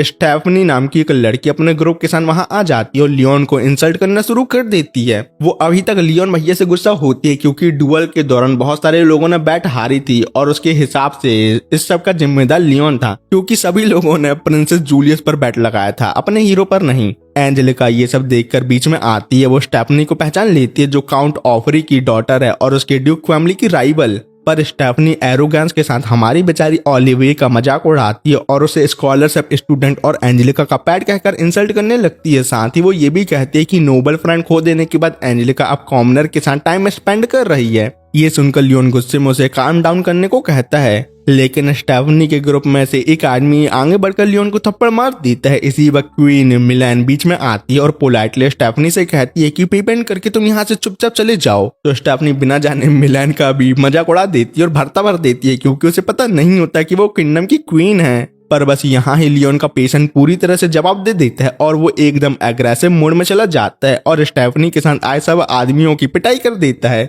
उसके फ्रेंड उसे रोकने की कोशिश करते हैं, लेकिन तब तक देर हो चुकी होती है, क्योंकि लियोन सबको इजीली हरा जो देता है। फिर वो सबके सामने मिलान की आइडेंटिटी रिवील करता है और अनाउंस करता है कि ये लड़की और कोई नहीं, हमारे हॉटफोर्ड किंगडम की क्वीन है। ये सुनते ही स्टेफनी शॉक में आ जाती है और उसकी फटके चार हो जाती है। लियोन अभी भी गुस्से में होता है और डिक्लेयर करता है जो भी क्वीन की इंसल्ट करेगा उसे मेरा क्रोध का सामना करना पड़ेगा। वो स्टेफनी को याद दिलाता है, अरे पगली, तेरे फादर चाहे काउंट हो लेकिन वो कभी भी क्वीन की अथॉरिटी के सामने खड़े नहीं हो सकते। एंजेलिका देख लेती है कि लियोन का गुस्सा कंट्रोल से बाहर जा रहा है और उसे पता होता है कि सिर्फ एक इंसान है जो अभी लियोन को आसानी से शांत कर सकता है। तभी लियोन का टीम मास्टर वहां आ जाते हैं और उसे रिस्पेक्टफुली बिहेव करने की एडवाइस देते हैं। अपने टीचर की बात सुनते ही लियोन शांत हो जाता है और एक बिल्ली बन जाता है। टीम मास्टर कहते हैं कि वो उनके लिए स्पेशल टीम बनाएंगे ताकि लियोन का मूड काम हो सके। उसके बाद मिलान कहती है कि वो लियोन से थोड़ी नाराज है। लियोन तुरंत एपोलॉजी मांग लेता है। मिलान कहती है, मुझे अपने बेटे के एक्शन का अफसोस है, लेकिन मुझे लियोन तुम्हारा ड्यूल लड़ने का तरीका बिल्कुल भी पसंद नहीं आया। जब वो बात कर रही होती है, लियोन चुपके से सोच रहा होता है 30s में होने के बावजूद क्वीन कितनी ज्यादा आइटम मतलब ब्यूटीफुल लग रही है। मिलान लियोन को वार्निंग देती है कि तुम्हें मेरे बेटे को हरा के बहुत सारे एनिमीज बना लिए हैं, इसलिए अब तुम्हें केयरफुल रहना चाहिए बहुत ज्यादा। लियोन कामली जवाब देता है, अरे मेरे को इस बात का ऑलरेडी अंदाजा हो गया था। फिर मिलान टॉपिक चेंज करके कहती है कि ये मेरा पहला स्कूल फेस्टिवल है, इसलिए मैं एकेडमी की कुछ अच्छी मेमोरीज बनाना चाहती हूँ। ये सुनकर लियोन पगला बिल्कुल सोचे समझे बिना क्वीन को अपने प्यार का कन्फेशन कर देता है और कहता है, क्या आप मुझसे शादी करोगी? इस बात से क्वीन तुरंत ब्लश करने लगती है। दूसरी तरफ लियोन एक्साइटेड होकर सोचता है कि ओल्डर वुमन उसकी एज की गर्ल से ज्यादा अट्रैक्टिव होती हैं। सिंपल शब्दों में लियोन भैया को लड़कियां नहीं भाभियां पसंद है। एम्बैरस मिलान लियोन को याद दिलाती है कि मेरी पहले से ही शादी हो चुकी है और मेरा एक बेटा भी है और इसलिए अब मैं पहले जैसी यंग नहीं रही। तभी अचानक किसी का पंच लियोन के मुंह में पड़ता है और ये अटैक करने वाला और कोई नहीं बल्कि जूलियस होता है। जूलियस गुस्से से भरा होता है क्योंकि वो लियोन को अपनी माँ के साथ फ्लर्ट करता देख बिल्कुल भी बर्दाश्त नहीं कर सकता इस बात को। सिंपल शब्दों में जूलियस नहीं चाहता है कि लियोन उसके दुश्मन बनने के अलावा उसका पापा भी बन जाए। पर जब लियोन मिलान का हाथ छोड़ने से सख्त मना कर देता है तो जूलियस उसे दोबारा पंच मार के कचड़े के डब्बे में फेंक देता है और गुस्से में अपनी माँ को कैफे ले जा लेता है अपने। जूलियस अपनी माँ से कहता है कि लियोन बहुत अजीब और पगला है, इसलिए माँ आपको उससे दूर रहना चाहिए। लेकिन मिलान नोटिस करते है कि कैफे के आसपास विस्की और दूसरे अल्कोहल ड्रिंक रखी हुई है। वो तुरंत क्वेश्चन करते है कि सच में कैफे है या कोई बार। उसके बाद वो जूलियस को डांटती है और कहती है कि उसे लियोन को अजीब और पागल कहना बंद करना चाहिए क्योंकि वो बहुत अच्छा लड़का है। क्या मतलब क्वीन भी लियोन से सेट होना चाहती है, साथ ही वो मारिया से भी मिलना चाहती है क्योंकि जूलियस ने कहा था कि कैफे में किए गए सारे चेंजेस उसके आइडिया थे। मिलान पर अपने बेटे और उसके फ्रेंड को भी डांटने लगती हैं। वो याद दिलाती है कि डुअल के बाद उन्होंने पब्लिकली प्रॉमिस किया था कि अगर वो हार गए तो वो सब मारिया से दूर रहेंगे, लेकिन उसके बावजूद वो लोग अभी भी मारिया के साथ घूम रहे हैं और नोबल जैसे ही बिहेव कर रहे हैं। उधर लियोन मजाक में एंजेलिका से कहता है कि उसे मिलान के साथ रहना काफी ज्यादा पसंद आया। एंजेलिका हंसकर जवाब देती है कि अगर ऐसा हुआ तो लियोन हिस्ट्री का पहला ऐसा नाइट बन जाएगा जो अपनी ही क्वीन को सेट कर लेगा। इसी बीच कार्ला वहां आती है और लियोन के सामने घुटनों पर बैठ जाती है और अपना इंट्रोडक्शन देती है और डेस्परेट टोन में उससे रिक्वेस्ट करती है, प्लीज मेरी वेन फैमिली को बचा लीजिए। अगले दिन जब लियोन एकेडमी वापस जाने की तैयारी कर रहा होता है तब लक्ष्यन उससे कहता है, कार्ला की मदद करने का कोई खास फायदा नहीं होगा मालिक हमें।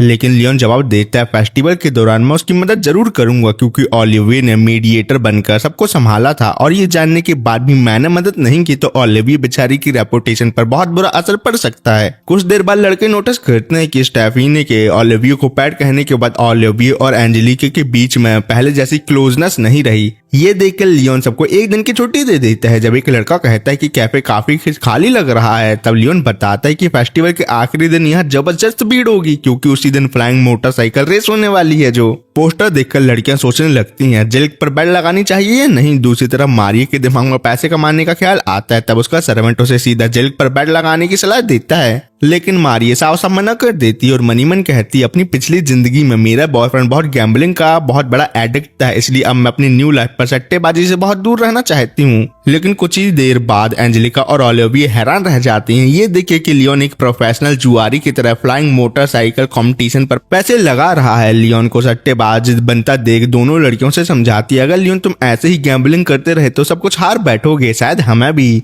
इसी बीच रेस शुरू होती है और वहाँ कई राइडर बार बार जिल की मोटर बाइक को टक्कर मारने की कोशिश करते हैं जैसे उनने उसकी बहन चिढ़ ली हो, लेकिन फिर भी जिल की रेस जीतता है। हालांकि रेस के बाद उसकी हालत काफी ज्यादा मरेली खुचली हो जाती है, मतलब वो थोड़ा इंजर्ड हो जाता है। कुछ घंटों बाद मारी को पता चलता है कि जिल की एक रिब टूट चुकी है, इसलिए अब फर्स्ट ईयर स्टूडेंट को कंपटीशन के लिए रिप्लेसमेंट की जरूरत थी। तभी क्लैरिस नाम की एक लड़की सामने आती है। जिल की तुरंत समझ जाता है मेरे ऊपर हमला करने के पीछे पक्का क्लैरिस ही होगी। क्लैरिस भी बिना झिझक मान लेती है कि हाँ मैंने ही तुम्हारे ऊपर अटैक कराया था क्योंकि मैं तुम्हें खत्म खल्लास करना चाहती हूँ। तब पता चलता है कि क्लैरिस जिल की एक्स फियांसे थी, पर जब बिना किसी ठोस रीजन के जिल ने उससे ब्रेकअप कर लिया तब से क्लैरिस जिल को तकलीफ पहुंचाना चाहती है क्योंकि उसने बिना बात उससे ब्रेकअप कर दिया और अच्छा रीजन भी नहीं दिया। ये सबसे जिल के गुस्से में थोड़ी कड़वी बातें बोल देता है, लेकिन ओलिविया उसे शांत करती है। मारिया भी क्लैरिस को समझाने की कोशिश करती है कि वो ऐसा ना करे, पर क्लैरिस साफ कह देती है मैं जिल से बदला लेकर ही रहूंगी और उसे जिंदा नहीं छोड़ूंगी। उसका स्वभाव देखकर लियोन को अपनी पिछली दुनिया की बहन की याद आ जाती है। क्लैरिस के जाने के बाद मारिया लियोन से कहती है कि अब तुम्हें जिल की जगह कंपटीशन में पार्टिसिपेट करना होगा। अगर उसने मना कर दिया तो एंजेलिका को कमेटी के सामने जवाब देना पड़ेगा क्योंकि वो कमेटी की एक मेंबर है। लियोन को याद आता है वो ड्यूक का एहसानमंद, इसलिए आखिरकार वो मान जाता है क्योंकि अगर उसने एंजेलिका की मदद नहीं की तो ड्यूक उसके ऊपर बहुत ही ज्यादा गुस्सा होगा। तब मजाक में लियोन जिल से कहता है तो मैं खुश होना चाहिए कि मेरे जैसे यानी लियोन जैसा सब्स्टिट्यूट तुम्हें मिल गया है। ये सुनकर जिल भी उसका शुक्रिया अदा करता है और वादा करता है अगर लियोन तुम रेस जीत गए तो मैं तुम्हारी कोई भी एक बात जरूर मानूंगा। रेस के पहले डैन नाम का एक राइडर लियोन के पास आता है और बताता है कि मैं क्लैरिस के कहने पर तुम्हें रेस में कुचल डालूंगा क्योंकि तुम जिल की मदद जो कर रहे हो। पर लियोन भाई बिल्कुल भी नहीं घबराते और उसे गुड लक बोल देते हैं, अरे देख लेंगे जो होता है। रेस शुरू होते ही क्लैरिस के सपोर्टर और लियोन से नफरत करने वाले लोग उसे ट्रैक से बाहर धकेलने की कोशिश करते हैं, लेकिन लक्सियन ने मोटरसाइकिल को मॉडिफाई जो कर रखा था, इसलिए लियोन उन सबका सामना करता है और उनका भरता भर देता है। दूसरी तरफ ओलिविया और एंजेलिका रेस देख रही होती है कि लेकिन तभी स्टेफनी आकर ओलिविया को कॉमनर कहकर इंसल्ट करती है और एंजेलिका को उसका पुराना एटीट्यूड याद दिलाती है और कहती है पहले तुम भी मेरी तरह कॉमनर को अपना पेट समझती थी, अब उनसे दोस्ती करने लगी हो, ये कौन सी बात हुई। पर ये बातें ओलिविया को बहुत चुभ जाती हैं, इसलिए वो वहां से भाग जाती है, भगौड़ी कहीं की। इसका गुस्सा एंजेलिका स्टेफनी को थप्पड़ मार के निकालती है और इसी तरह उन दोनों की कुत्ते बिल्ली वाली फाइट स्टार्ट हो जाती है। लड़कियां और कर भी क्या सकती हैं। वापस रेस में लियोन लक्ष्यन को सिग्नल देता है और मोटरसाइकिल का टर्बो मोड एक्टिवेट कर देता है जिससे बाइक की स्पीड अचानक बहुत ही तेज हो जाती है और वो एक एक करके सब कॉम्पिटिटर को पीछे छोड़ देता है। कई राइडर को टक्कर मारते हुए लियोन आखिरकार फर्स्ट पोजीशन पर चल रहे डैन तक पहुंच ही जाता है। तब डैन कहता है सबसे बेहतरीन राइडर ही जीतेगा, लेकिन लियोन उसे भी पीछे छोड़ देता है और बोलता है मैं ही तो बेहतरीन राइडर हूँ पगले। पर लियोन के जीतने पर क्राउड एक बार फिर से शौक हो जाती है, खासकर वो लोग जिन्होंने लियोन के खिलाफ बैटल लगाई थी। इस जीत के बाद लियोन की रेपुटेशन और भी ज्यादा नीचे गिर जाती है और लोग उससे और भी ज्यादा नफरत करने लगते हैं। लेकिन रेस खत्म होते ही लियोन की मोटरसाइकिल अपनी लिमिट तक पहुंच जाती है, इसलिए वो ब्लास्ट हो जाती है और जब वो नीचे गिरने वाला होता है डैन उसकी जान बचा लेता है। लियोन ने रेस में जाने से पहले अपने ऊपर ही बैट लगाई होती है, इसलिए वो जब जीत गया होता है तो वो जश्न मनाते हुए पागल गैम्बलर की तरह खुश नजर आता है कि अरे मैंने इतने सारे पैसे जीत लिए। इसके बाद लियोन जिल को उसका वादा याद दिलाता है। सबको लगता है लियोन कोई बड़ा फेवर मांगेगा या उसकी ना मांग ले, लेकिन लियोन सिर्फ ये चाहता है कि जिल क्लैरिस से दिल से माफी मांगे अपने। इसलिए दोनों क्लैरिस के पास जाते हैं जहां जिल दिल से एपोलॉजी मांगता है, लेकिन जब जिल मान लेता है अब मैं मारी से प्यार करने लगा हूं, तो ये सुन के क्लैरिस दिल टूटने की वजह से उसे थप्पड़ मारती और कहती अब हमारे बीच सब कुछ खत्म हो गया, हमेशा हमेशा के लिए भागो मेरे सामने से। जिल के जाने के बाद लियोन क्लैरिस और डैन के साथ थोड़ी देर बात करता है, दोनों उसका शुक्रिया अदा करते हैं। क्लैरिस भी मानते हैं कि लियोन चाहे जितना भी पगला हो लेकिन उसकी दो पर्सनालिटी है, एक अच्छी और दूसरी बुरी। फिर वो मजाक में बताती है कि एंजेलिका और स्टेफनी की लड़ाई किसी बॉक्सिंग मैच से कम नहीं लग रही थी क्योंकि उसने तुम्हारी दोस्त ओलिविया की इंसल्ट जो की थी, इसलिए तुम्हें ओलिविया के पास जाना चाहिए। बाद में लियोन ओलिविया को ढूंढता है, तब ओलिविया लियोन से पूछती है क्या मैं और एंजेलिका सच में दोस्त बन सकते हैं फिर से। तब लियोन मजाक में कहता है कि शायद कभी नहीं, लेकिन ओलिविया समझ जाती है लियोन मजाक में ये सब बोल रहा है। लेकिन फिर वो मुस्कुराकर कहती है कभी कभी लियोन जब सीरियस बात करता है काफी निर्दयी लगता है, इसलिए लियोन तुम्हें ऐसे ही मजाक करते रहना चाहिए, तुम इसमें बहुत ही ज्यादा अच्छे लगते हो। दोनों कुछ देर तक आराम से बात करते हैं और इस बातचीत के बाद ओलिविया का मन हल्का हो जाता है क्योंकि उसने फैसला जो कर लिया होता है कि अब मैं जल्दी ही एंजेलिका से खुलकर अपनी ईमानदारी से अपने दिल की बात करूंगी। उसी रात ओलिविया अपने रूम में बैठी गहरी सोच में डूबी हुई थी। वो ये सोच रही थी कि मुझे एंजेलिका से अपनी दोस्ती के बारे में दिल से बात करनी चाहिए या नहीं। तभी अचानक दरवाजे पर नॉक होता है। ठक ठक ठक ठक, खोलो रे। दरवाजा खोलने पर सामने कालरा खड़ी होती है। कालरा कहती है कि तुम्हें भी मेरे और लियोन के साथ हेल्प करने चलना होगा, पर ओलिविया कहती है कि मैं लियोन से कहने वाली हूँ कि वो तुम्हारी मदद करने ना जाए, इसलिए मैं और लियोन तुम्हारे साथ नहीं जाने वाले। भागो इधर से, क्योंकि मुझे तुम्हारी मदद करना सही नहीं लग रहा किसी वजह से। लेकिन उसी वक्त स्टेफनी पीछे से बाहर आती है और ओलिविया को धमकी देती है कि अगर तुमने मेरी मदद नहीं की तो मैं तुम्हारे आसपास के सभी लोगों की जिंदगी नरक बना दूंगी। इतना कहकर वो ओलिविया के बाल पकड़ लेती है और उसकी बेइज्जती करते हुए कहती है, लियोन और एंजेलिका जैसे नोबल कभी भी तुम जैसे कॉमनर लड़की को अपना असली दोस्त नहीं मानते, बल्कि वो तुम अपना पालतू पेट समझते हैं। लेकिन इन बातों को सुन के भी ओलिविया हिम्मत नहीं आती और साफ कहती है कि मैं किसी की भी पेट नहीं हूँ, बल्कि लियोन और एंजेलिका की अच्छी दोस्त बस हूँ और इन दोनों को मेरे ही कॉमनर होने से कोई दिक्कत नहीं है, समझ लो तुम। ये सुनकर स्टेफनी और भी ज्यादा जहर उगलने लगती है क्योंकि वो नागिन है ना। स्टेफनी कहती है कि शायद लियोन तुम्हारे करीब से तुम्हारी बॉडी का फायदा उठाने के लिए है। ओलिविया इस बात पर बिल्कुल भी विश्वास नहीं करती। तब स्टेफनी उसका मजाक उड़ाते हुए कहती है, सच में लियोन तुम्हारे साथ डाटा ट्रांसफर बस करना चाहता है और कुछ नहीं। दूसरी तरफ हमें पता चलता है कि कालरा ने लियोन से जो फेवर मांगा था वो उसके परिवार के एरिया में मौजूद स्काई पायरेट को खत्म करने का था। लक्ष्मण कहता है कि ये किंगडम की जिम्मेदारी होनी चाहिए मास्टर, हमारी नहीं। लेकिन लियोन मानता है कि ये मिशन बहुत ही ज्यादा जरूरी है क्योंकि इसके जरिए ओलिविया की सेंट पावर अवेकन होगी। फिर डिटेल में लियोन लक्ष्मण को बताता है कि सेंट बनने के लिए 3 सीक्रेट आर्टिफैक्ट की जरूरत है। पहला सीक्रेट ब्रेसलेट जो पैलेस डंजन में है, दूसरा सीक्रेट नेकलेस जो स्काई पायरेट के पास है और तीसरा सीक्रेट स्टाफ जो किंगडम के टेंपल पर रखा गया है। लियोन को पूरा यकीन था कि स्टेफनी ही इस पूरे साजिश के पीछे है। उसका मानना था कि स्टेफनी ने ही पायरेट को कालरा के एरिया में भेजा होगा और वो वहां ओलिविया को भी फंसाना चाहती है क्योंकि ओलिविया उसे एक आंख नहीं भाती, मतलब जलन होती है उसे। लियोन जानता है कि ओलिविया खतरे में है और इसलिए वो गेम की ओरिजिनल स्टोरी लाइन को रिपीट होने से रोकना चाहता है। तब लक्ष्मण मजाक में कहता है कि ओलिविया को इंट्रा प्रोटेक्ट करते करते लियोन खुद उसका मेन लव इंटरेस्ट बन रहा है। ये सुनकर लियोन तुरंत मना कर देता है और कहता है कि मैं इस दुनिया में सिर्फ एक साइड कैरेक्टर बस हूँ। कुछ समय बाद लियोन फ्लोटिंग पोर्ट पर पहुंचते हैं। वहां वो कालरा को भी चोरी छुपे को सामान हटाते हुए पकड़ लेता है। इसी मिशन पर ग्रेग और ब्रैड भी उसके साथ शामिल हो जाते हैं। शिप पर चढ़ने के बाद ग्रेग और ब्रैड पर से एक दूसरे से बात करने लगते हैं, जिसे देखकर लियोन काफी परेशान हो जाता है। अरे मेरे को फिर इन लोगों के साथ अपना दिमाग पचड़ा करना पड़ेगा। साथ ही वो नोटिस करता है कि आज ओलिविया बहुत ही ज्यादा चुप है। इसी बीच हमारी हॉट एंजेलिका ओलिविया के लिए गिफ्ट लेकर उसके डॉर्म रूम पर जाती है, लेकिन डॉर्म का रूम देखकर उसके होश उड़ जाते हैं क्योंकि पूरा कमरा टूट फूट जो गया होता है। तभी स्टेफनी सामने आकर कहती है, मैंने ओलिविया और लियोन को स्काई पायलट के हाथ में मरवाने की साजिश रची है, इसलिए कुछ ही टाइम में वो दोनों ने पटने वाले हैं। ये सुनकर एंजेलिका गुस्से में उसका कॉलर पकड़ लेती है और धमकी देती है, अगर ओलिविया को कुछ भी हुआ तो मैं तुम्हारी जिंदगी बर्बाद कर दूंगी। दूसरी तरफ जूलियस पगला क्वीन मिलेन से सोल्जर मांगता है ताकि वो पायलट के खिलाफ जा सके क्योंकि किंगडम की आर्मी का काम ही किंगडम की प्रजा को हर मुसीबत से बचाने का होता है। क्वीन साफ साफ उसकी बात मानने से मना कर देती है। लेकिन जब उसे पता चलता है कि ग्रेग और ब्रैड लियोन के साथ गए हैं तो वो इमोशनल हो जाती है। क्या मतलब क्वीन को भी लियोन से प्यार हो गया है? लेकिन फिर भी वो जूलियस से कहती है सब कुछ लियोन पर छोड़ दो क्योंकि वो तुमसे कई ज्यादा पावरफुल है। वापस से पर ग्रेग, ब्रैड और लियोन कार्ड खेल रहे होते हैं। लियोन भैया बहुत बड़ा चीटर है ना, इसलिए वो गेम चीट करके जीत जाता है। बाद में बात स्टेफनी पर आ जाती है जो पहले ग्रेग के फियांसे हुआ करती थी। ग्रेग बताते हैं हमारा रिश्ता सिर्फ पॉलिटिकल अरेंजमेंट की वजह से हुआ है, मैं उससे प्यार नहीं करता। इसी दौरान लक्ष्मण रिपोर्ट देता है 2 पायलट हमारी शिप की तरफ आ रहे हैं मास्टर। ये सुनते ही लियोन तुरंत बैटल की तैयारी करता है और लक्ष्मण को एरोगेंस एक्टिवेट करने का ऑर्डर देता है और ग्रेग और ब्रैड को शिप पर ही रहने को बोलता है क्योंकि उनके पास फाइट करने के लिए रोबोट नहीं होते। उधर पायलट का लीडर पूरे कॉन्फिडेंस में था लियोन का शिप आसानी से वो कैप्चर कर लेगा। तब ये रिवील होता है कि कालरा भी सीक्रेटली पायलट के साथ मिली हुई है। पायलट कई रोबोट भेजते हैं लेकिन लियोन एक एक करके सभी को चकनाचूर कर देता है। ये देख के पायलट लीडर घबरा जाता है और रिट्रीट का ऑर्डर देता है, लेकिन लियोन के मिसाइल उनके मैजिकल शील्ड को तोड़ देते हैं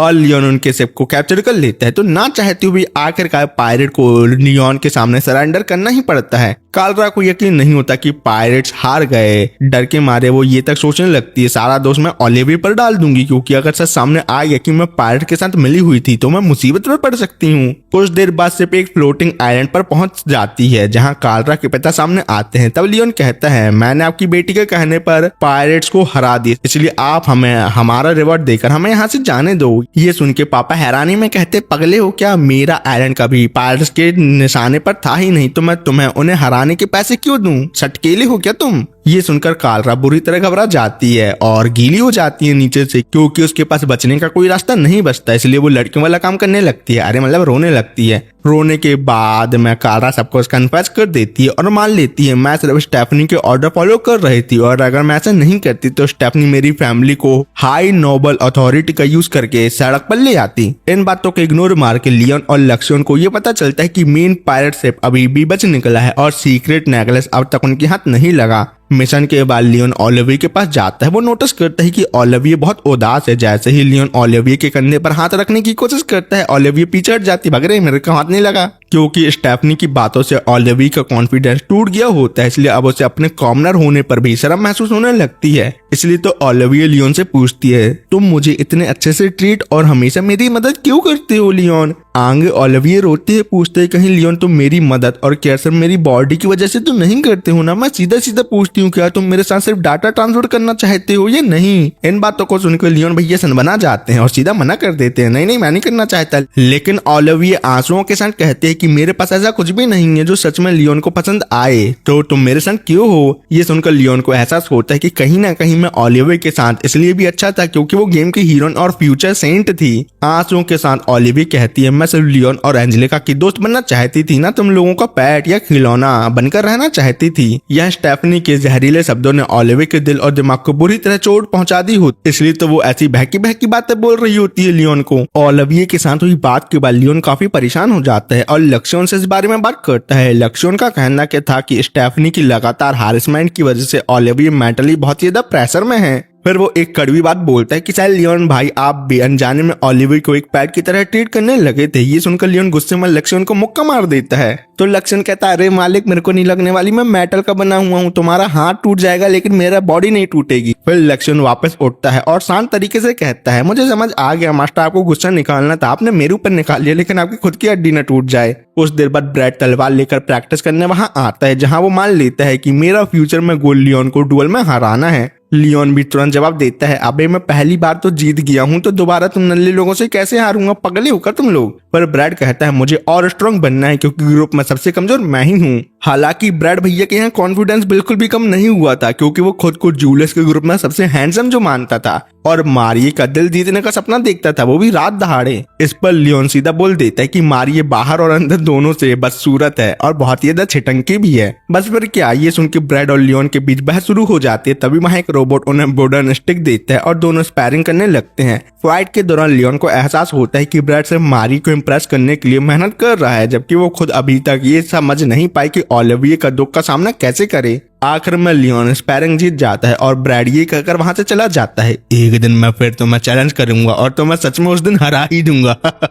दूसरी तरफ मारी अपना सर्वेंट के साथ एक डंजन में ट्रेजर की तलाश कर रही होती है, जबकि एक मॉन्स्टर उनके पीछे पड़ चुका होता है। उसी वक्त जूलियस और जेल कासल से छुपकर बाहर निकलने का प्लान बनाते हैं। वो प्लान बनाते हैं कि हम मास्क और ब्लैक कपड़े पहनकर रात के अंधेरे में कासल से निकल जाएंगे, पर वो दोनों इतने पगले रहते हैं क्योंकि उनके पास अब पैसे तो है नहीं ना, तो वो सीधा क्वीन से बोलते हैं, हमें कैसल से भागना है तो तुम हमें पैसे दे दो जिससे हम ये कपड़े खरीद सकें और कासल से भाग जाएं। जूलियस की मम्मी भी सोचती है कितना नालायक बच्चा पैदा की हूं मैंने, इसलिए वो उनकी रिजेक्ट रद्द कर देती है। अगली सुबह लियोन, ग्रेग और ब्रैड ब्रेकफास्ट कर रहे होते हैं, तभी लक्ष्मण बताता है पायरेट अटैक करने वाले हैं मालिक फिर से हमारे ऊपर। इस बार ग्रेग और ब्रैड भी बैटल में शामिल होने की जिद करते हैं। थोड़ी देर सोचने के बाद लियोन मान जाता है और उन्हें वो रिवॉर्ड देने का फैसला करता है जो उसे कल वाले पायरेट को हराकर मिले थे। इधर ओलिविया अपने रूप पर कल लियोन को कही बातों को बोलकर सैड फील कर रही होती है। उसे ये भी डर लग रहा था कि शायद अब लियोन मुझे सेल्फिश समझता होगा जो सिर्फ लड़कों का फायदा उठाना जानती है। सच तो सब लड़कियां जानती हैं वैसे।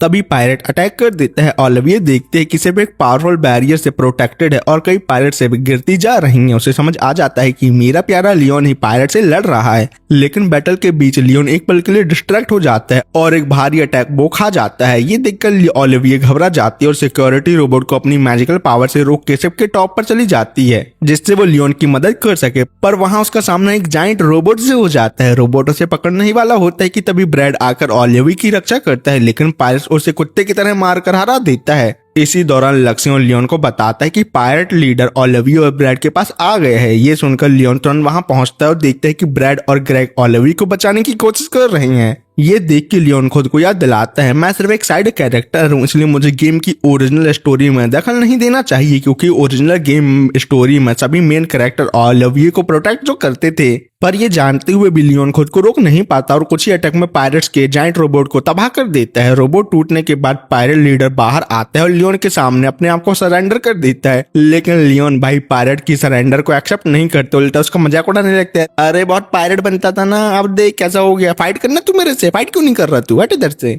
तभी लियोन की नजर उस सीक्रेट नेकलेस पर पड़ती है जिसे वो काफी समय से ढूंढ रहा था। वो तुरंत नेकलेस ले लेता है। पायरेट उसे वापस मांगता है, लेकिन लियोन पायरेट को गिराकर कहता है कि हिम्मत हो तो दोबारा आकर मुझसे ये छीन ले पगले। ये सब देखकर ओलिविया को लगता है कि लियोन पहले से काफी बदल चुका है। अपने लीडर को सरेंडर करता देख बाकी पायरेट भी सरेंडर कर देते हैं, क्योंकि उनका मालिक जो हार गया। फिर ओलिविया अपनी हीलिंग मैजिक से ब्रैड का इलाज करती है। जब लियोन वहां आता है तो मजाक में ब्रैड और ओलिविया से कहता है तुम दोनों साथ में अच्छे कपल बनोगे। इतना ही नहीं, लियोन ओलिविया से इतनी फॉर्मल तरीके से बात करता है जैसे ओलिविया कोई अजनबी हो उसके लिए। लियोन को ऐसे बिहेव करता देख ओलिविया की आंखों में आंसू आ जाते हैं, क्योंकि उसे लगता है कि लियोन जानबूझकर उसे अपने आप से दूर कर रहा है। बाद में लियोन पायरेट्स के ट्रेजर की जांच करता है और लक्ष्मण से पूछता है क्या स्टेफनी के परिवार और पायरेट्स के बीच कोई कनेक्शन मिला तुम्हें। तो लक्ष्मण बताता है मुझे दोनों तरफ से साइन किया हुआ डॉक्यूमेंट लेटर मिला है। ये सुनकर लियोन को सुकून मिलता है। फिर मजाक मजाक में लक्ष्मण कहता है कि अगर मुमकिन होता तो मैं पूरी दुनिया को मिटाकर मास्टर लियोन के हिसाब से दुनिया को दोबारा बना देता। ये सुनकर लियोन भी मजाक में कहता है अगर ऐसा हो जाता तो मैं हर तरह की लड़कियों के साथ हैरम बना के दिन रात डाटा ट्रांसफर करता। मजाक के बाद लक्ष्मण सीरियस होकर कहते हैं कि मास्टर ओलिविया की मेंटल कंडीशन काफी ज्यादा नाजुक लग रही है मुझे। लियोन भी ये मानता है, लेकिन फिर भी कहता है कि मुझे अपने साइड कैरेक्टर वाली पोजीशन एक्सेप्ट करनी होगी, क्योंकि पहले ही मैंने स्टोरी लाइन में बहुत ज्यादा इंटरफेयर कर चुका है। इसी बीच लक्ष्मण रिपोर्ट देता है कि एक लाल रंग का एयरशिप हम लोगों की तरफ बढ़ रहा है मालिक। लियोन समझ जाता है कि ये एंजेलिका की तरफ से भेजी गई रीइंफोर्समेंट होगी। कुछ घंटों के बाद ब्रैड और ग्रेग को रिवॉर्ड दिया जाता है। दोनों हैरान रह जाते हैं, क्योंकि लियोन रिपोर्ट में उनकी मदद को काफी बड़ा चढ़ाकर लिखा जो होता है और सबसे ज्यादा क्रेडिट उन्हें दिए होते हैं। लियोन ने ऐसा ये सोचकर किया था कि ओलिविया अब ब्रैड और ग्रेग के साथ सेफ रहेगी। इसी दौरान ये भी पता चलता है कि स्टेफनी को उसकी सारी सजाओं के लिए अरेस्ट कर लिया गया है अपनी फैमिली के साथ। लक्ष्मण फिर लियोन को बताते हैं कि एंजेलिका आपसे नाराज है क्योंकि आपने ओलिविया को रुलाया। लियोन को याद आता है कि एंजेलिका पहले भी मुझे थप्पड़ मार चुकी है, इसलिए वो फैसला करता है अब मुझे एंजेलिका से थोड़ा डिस्टेंस बनाकर रखना होगा, नहीं तो मैं फिर से पिट जाऊंगा। लेकिन उसके इस फैसले से एंजेलिका और ओलिविया दोनों उदास हो जाती हैं। एंजेलिका तो ये तक सोचने लग हम तीनों का रिश्ता क्या कभी पहले जैसा हो भी पाएगा या नहीं। कुछ दिनों बाद ब्रैड और ग्रेग जूलियस के पास जाकर कहते हैं कि हम दोनों लियोन को हराना चाहते हैं, क्योंकि हम दोनों ने लियोन की सच्ची ताकत को अपनी आंखों से जो देख लिया है, इसलिए हम सबको और ज्यादा ट्रेनिंग करनी चाहिए जिससे हम सभी लियोन को हराकर एक बार फिर मारिया के सामने अपनी इज्जत वापस पा सके। इतना ही नहीं, ब्रैड और ग्रेग क्वीन से मिलकर लियोन के एहसान का बदला चुकाना चाहते हैं, क्योंकि उसने अपना क्रेडिट देकर उनकी फैमिली में वापस जाने में उनकी जो मदद की थी। अगले दिन लियोन को एक लेटर मिलता है जिसमें लिखा होता है कि रॉयल कोर्ट में उसकी रैंक 6th से बढ़ाकर 5th कर दी गई है। पर यह पढ़ के लियोन इरिटेट हो जाता है और सोचता है कि जरूर ब्रैड और ग्रेग ने किंग और क्वीन के सामने मेरी तारीफ की होगी। लेकिन उसकी परेशानियां यहाँ खत्म नहीं होती। लक्ष्मण उसे एक लेटर देता है जो क्लैरिस के परिवार से आया होता है। लेटर में क्लैरिस के फादर उसे एक फ्लाइंग मोटरसाइकिल गिफ्ट करते हैं और ग्रेजुएशन के बाद और भी प्रमोशन के लिए रिकमेंडेशन भेजने की बात करते हैं। ये सब देखकर लियोन से पकड़ लेता है, क्योंकि पूरी कोशिश कर रहा था कि एक बैकग्राउंड कैरेक्टर या साइड कैरेक्टर की तरह वो रहे, लेकिन हर बड़ी घटना में सबसे ज्यादा इम्पोर्टेंट वही बन जाता है। कहानी की सबसे बड़ी आयरनी भी यही होती है कि जितना लियोन स्पॉटलाइट से दूर भागना चाहता है, उतना ही किस्मत उसे कहानी के सेंटर में लाकर खड़ा कर देती है, जैसे वही इस स्टोरी का मेन कैरेक्टर हो। अगले दिन लियोन को क्लैरिस के फादर की तरफ से गिफ्ट की गई फ्लाइंग मोटरसाइकिल मिल जाती है। ये उस टूर्नामेंट वाली मोटरसाइकिल से काफी ज्यादा पावरफुल थी जो उसने पहले यूज की थी। न्यू बाइक को देखकर लियोन बहुत ज्यादा एक्साइटेड हो जाता है। लक्ष्मण भी पीछे नहीं हटता और बोलता है मास्टर मैं आपकी इस न्यू बाइक को बहुत ही अच्छे तरीके से मॉडिफाई कर दूंगा। इस सबके कुछ घंटे बाद लियोन एकेडमी पहुंचता है जहां उसके दोस्त उसकी प्रमोशन के लिए उसे कांग्रेचुलेशन देते हैं, लेकिन लियोन सारी तारीफों को इग्नोर कर देता है। फिर उसके दोस्त मजाक में कहते हैं कि अब तो लड़कियां भी लियोन भाई से नजर नहीं हटा पा रही हैं, इसलिए अब शायद लियोन भाई आपको भी अच्छी वाइफ मिल जाएगी। फिर वो तीनों अपकमिंग स्कूल ट्रिप की बात करते हैं जहां हर ग्रुप एक फ्लोटिंग आइलैंड विजिट करेगा। सबको लगता है कि लियोन एंजेलिका और ओलिविया के साथ जाएगा, इसलिए वो दोनों कहते हैं लियोन से कि आपको एंजेलिका और ओलिविया से बातचीत कर सबको सही कर लेना चाहिए मेरे मालिक। कुछ दिनों बाद स्कूल ट्रिप शुरू होती है और सब स्टूडेंट एक लग्जरियस शिप में सफर करते हैं। लियोन सोचता है अगर मुझे सच में एक वाइफ चाहिए तो मुझे और भी गधा मजदूरी वाली मेहनत करनी पड़ेगी। इसी दौरान वो देखता है कि कई लड़कियां क्रिस के प्यार में पागल हैं, जैसे एक टाइम पर इस टिकटॉकर के लिए पागल हुआ करती थी ना, वैसे ही हैंडसम लड़कों की लाइफ कितनी ज्यादा आसान होती है। लियोन के मन में फिर वही ख्याल आता है कि ऐसे ही लोगों को कहानी की हीरोइन के साथ होना चाहिए, ना कि मेरे जैसे नल्लों को। उसी वक्त दो चमची लड़कियां अपने लीडर मतलब एंजेलिका के ड्यूक फैमिली से अपने रिश्ते कैंसिल करने का प्लान बना लेती हैं और एक अजीब बॉम्ब जैसी चीज विंडो से बाहर फेंक देती हैं। लंबी जर्नी के बाद सब लोग आइलैंड पहुंचते हैं। ओलिविया उदास थी क्योंकि वो चाहती थी कि लियोन, एंजेलिका और वो फिर से पहले की तरह साथ रहें। थोड़ी देर बाद उसकी मुलाकात लियोन से हो ही जाती है और फिर एंजेलिका भी वहां आ जाती है। तब मीको नाम की एक लड़की उनका स्वागत करती है और बताती है ये टेम्पल लोगों को उनका सच्चा जीवन साथी ढूंढने में मदद करती है। ये सुनते ही लियोन तुरंत पैसे निकालकर दिल से प्रार्थना करने लगता है कि मुझे एक अच्छी वाइफ मिल जाए जो 30 साल की मिल्फ हो और बड़े बड़े बालों वाली होनी चाहिए। वो लियोन को मारते हुए एंजेलिका उसे इतनी पवित्र जगह पर ऐसी अश्लील बातें करने पर डांटती है। तीनों मिलकर प्रार्थना करते हैं। लियोन मन ही मन दुआ करता है कि एंजेलिका और ओलिविया को भी उनका अच्छा पार्टनर मिलना चाहिए, बिल्कुल गेम की स्टोरी की तरह। इसी के बाद मीको उन्हें स्पेशल चार्म देती है। ओलिविया और एंजेलिका को मैजिकल एफिनिटी वाले चार्म मिलते हैं, जबकि लियोन को कॉम्बैट चार्म मिलता है जो उसकी फिजिकल एबिलिटी को बढ़ा सकता है। अकेडमी लौटते वक्त लक्ष्मण अपने मास्टर लियोन को वार्न करते हुए कहता है कि आप मारियो को लेकर काफी ज्यादा केयरलेस हो गए हो। इतना ही नहीं, वो लियोन को याद दिलाता है कि दिमाग से एक कमजोर मालिक, आपको पता होना चाहिए कि अभी भी सीक्रेट ब्रेसलेट रॉयल डंजन से लाना बाकी है हमें, और शायद मारियो असली प्रोटैगनिस्ट बनने की कोशिश कर रही है, इसलिए तो वो अपने सर्वेंट के साथ डंजन में उसे ढूंढने गई है। तभी क्रिस आकर लियोन को शॉर्ट डुअल करने के लिए चैलेंज करता है, लेकिन लियोन मना कर देता है क्योंकि उसका मानना था कि क्रिस मुझसे कई ज्यादा स्किल शॉर्टमैन है। तभी अचानक इमरजेंसी अलार्म बज उठते हैं। सब लोग देखते हैं कि आसमान में मछलियों जैसे फ्लाइंग मशीन नजर आ रही हैं, जिन पर प्रिंसिपैलिटी ऑफ फीनास का सिंबल बना हुआ। ये वही देश था जो पहले किंगडम का हिस्सा था, लेकिन बाद में अलग हो गया और अपने आप को एक अलग नेशन मानने लगा। लियोन तुरंत घबरा जाता है क्योंकि गेम में इनका अपीयरेंस बहुत बाद में होने वाला था। सिचुएशन और खतरनाक तब हो जाती है जब एक जाइगेंटिक मॉन्स्टर शिप सामने आ जाते हैं उनके। उस शिप के अंदर प्रिंसेस हर्ट्रूड मौजूद थी। वो एक जाइंट होलोग्राम के जरिए पूरे किंगडम के सामने वॉर अनाउंस कर देती है और हॉलफ्लोर किंगडम को 1 घंटे का वक्त देती है जवाब देने के लिए। लियोन हैरान रह जाता है और सोचने लगता है कि आखिर मैंने ऐसी क्या गलती कर दी जो स्टोरी इतनी ज्यादा बदल गई है। थोड़ी देर बाद गैरेट नाम का एक ऑफिसर गार्ड के साथ आता है और बैरन रैंक या उसके ऊपर के स्टूडेंट को अरेस्ट करना शुरू कर देता है। एंजेलिका खुद सामने आकर कहती है कि जिस इंसान को वो ढूंढ रहा है वो मैं हूँ, इसलिए तुम्हें बाकी स्टूडेंट को छोड़ देना चाहिए। गैरेट खुश हो जाता है जब उसे पता चलता है कि एंजेलिका एक ड्यूक की बेटी है।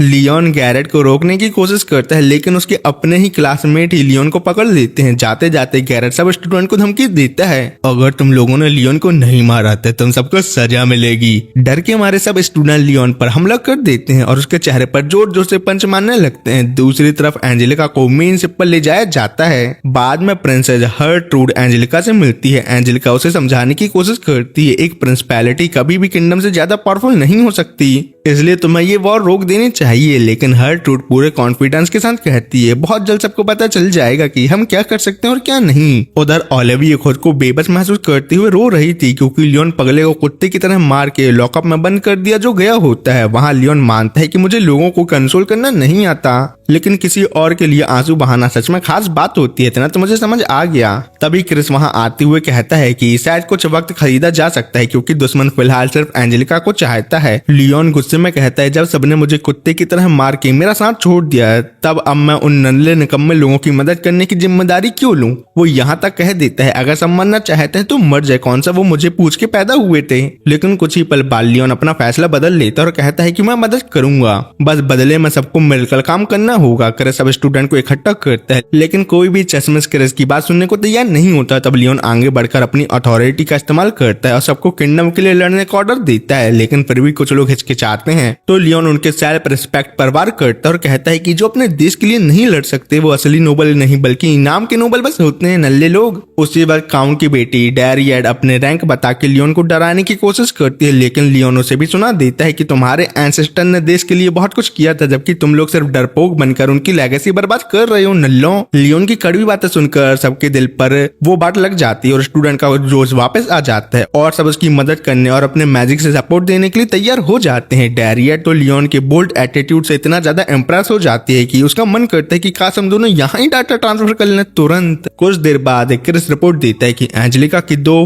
फॉलोवर्स पकड़ी गई हैं। ये वही लड़कियां थी जिन्होंने सबको धोखा दिया था और यहाँ प्रिंसिपैलिटी ऑफ फॉन्स को बुलाया था, लेकिन अब उन्हें जेल में डाल दिया गया है। इसी बीच ओलिविया रोते हुए लियोन से एंजेलिका को बचाने की रिक्वेस्ट करती है। लियोन भी बिना देरी किए हाँ बोल देता है और फ्लाइंग मोटरसाइकिल लेकर मॉन्स्टर का सामना करने निकल पड़ता है। उधर प्रिंसेस हर्ट्रूड अपने फ्लूट निकालती है और एंजेलिका से कहती है अब तुम्हें देखने को मिलेगा कि प्रिंसिपैलिटी ऑफ फीनास किस तरह हॉटफोर्ड किंगडम को तबाह कर सकता है। दूसरी ओर लक्ष्योन की वजह से लियोन पहले से ही जान गया था उस मैजिकल फ्रूट के बारे में, जिसकी पावर ये थी कि उस मैजिकल फ्रूट की मदद से प्रिंसेस हर्ट्रूड फ्लाइंग मॉन्स्टर को कंट्रोल कर सकती है। इसलिए उसे समझ आ गया था अगर प्रिंसेस हर्ट्रूड को जल्दी ही नहीं रोका गया तो सिचुएशन और खतरनाक हो जाएगी, इसलिए वो तुरंत फ्लाइंग मॉन्स्टर पर हमला करना शुरू कर देता है। क्रिस दूर से उसे देखकर इंस्पायर होता है और सोचता है कि एक दिन मैं भी लियोन जैसा बहादुर बनना चाहता हूँ। साथ ही वो कुछ रोबोट भी बैटल सपोर्ट के लिए तैयार कर देता है। दूसरी ओर एकेडमी के स्टूडेंट भी अपने मैजिक का इस्तेमाल करके दुश्मनों से लड़ रहे थे और शिप की रक्षा कर रहे थे।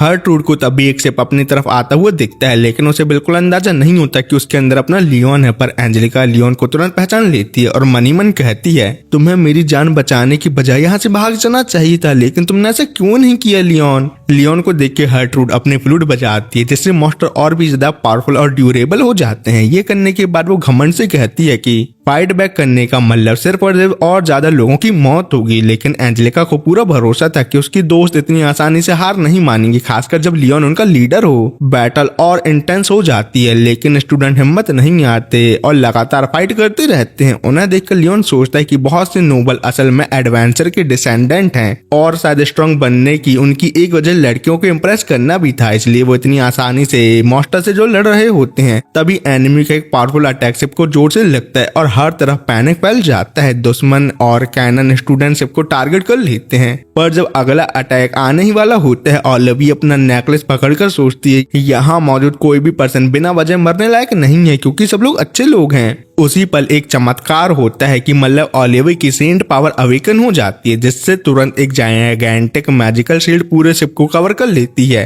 और साथ ही ओलिविया के हाथों से निकलने वाली रोशनी की बीम कई मॉन्स्टर को पल भर में डिस्ट्रॉय कर देती है। ड्रेड और बाकी नोबल ओलिविया के पावर देखकर शॉक में रह जाते और समझ जाते हैं कि एकेडमी स्कॉलरशिप उसे क्यों मिली है। लियोन और लक्ष्मण भी हैरान रह जाते हैं। लक्ष्मण बताता है कि ओलिविया की पावर इसलिए अवेकन हुई क्योंकि लियोन ने हमेशा उसकी रक्षा की और उसे ग्रो करने का मौका दिया।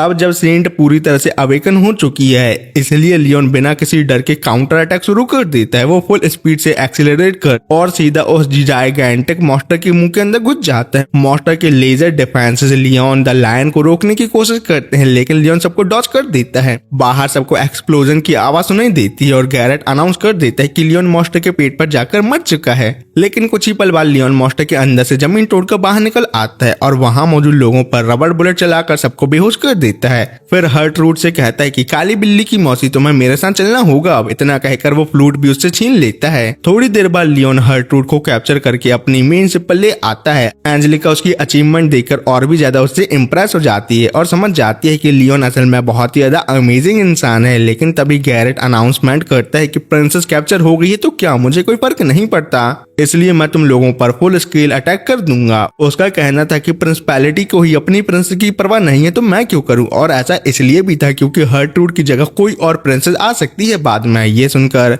हर्ट्रूड एक स्पेशल एबिलिटी एक्टिवेट करती है, जिससे मॉन्स्टर पर उसका कंट्रोल खत्म हो जाता है और सारे मॉन्स्टर सीधा लियोन के शिप की तरफ टूट पड़ते हैं उन्हें खत्म करने के लिए। अब तक ओलिविया अपनी सेंट पावर यूज करके पूरी तरह से थक चुकी होती है, इसलिए लियोन समझ जाता है कि मुझे ही लड़ाई को जल्दी ही खत्म करना होगा, इसलिए वो अपनी मोटरसाइकिल लेकर बैटलफील्ड की तरफ निकल पड़ता है। इसी बीच एंजेलिका मीको के दिए हुए एम्यूलेट की पावर एक्टिवेट करती है। फायर बेस अटैक के साथ वो लियोन के आसपास के मॉन्स्टर को उड़ा देती है। फिर वो ओलिविया को बचाती है जो एक मॉन्स्टर के अटैक का शिकार होने वाली थी। दोनों के बीच एक इमोशनल मूवमेंट आता है जहां एंजेलिका ओलिविया को गले लगाकर कहती है, मैं हमेशा तुम्हारी सबसे प्रेशियस फ्रेंड बनना चाहती हूँ। ये सुनकर ओलिविया खुशी के आंसू बहाने लगती है और पहली बार उसे लगता है मैं सच में अब जाके एंजेलिका और लियोन के द्वारा एक्सेप्ट की गई हूँ। पर ये खुशी ज्यादा देर तक नहीं टिकती क्योंकि शिप पर एक और पावरफुल अटैक हो जाता है और एंजेलिका हवा में उछल जाती है, लेकिन मुश्किल से ही सही एक शिप के टुकड़े को पकड़कर बच जाती है और सोचने लगती है शायद मेरी जिंदगी का यही आखिरी पल है। जैसे उसका हाथ छूटने वाला होता है, ओलिविया उसका हाथ पकड़ लेती है और कहती है कि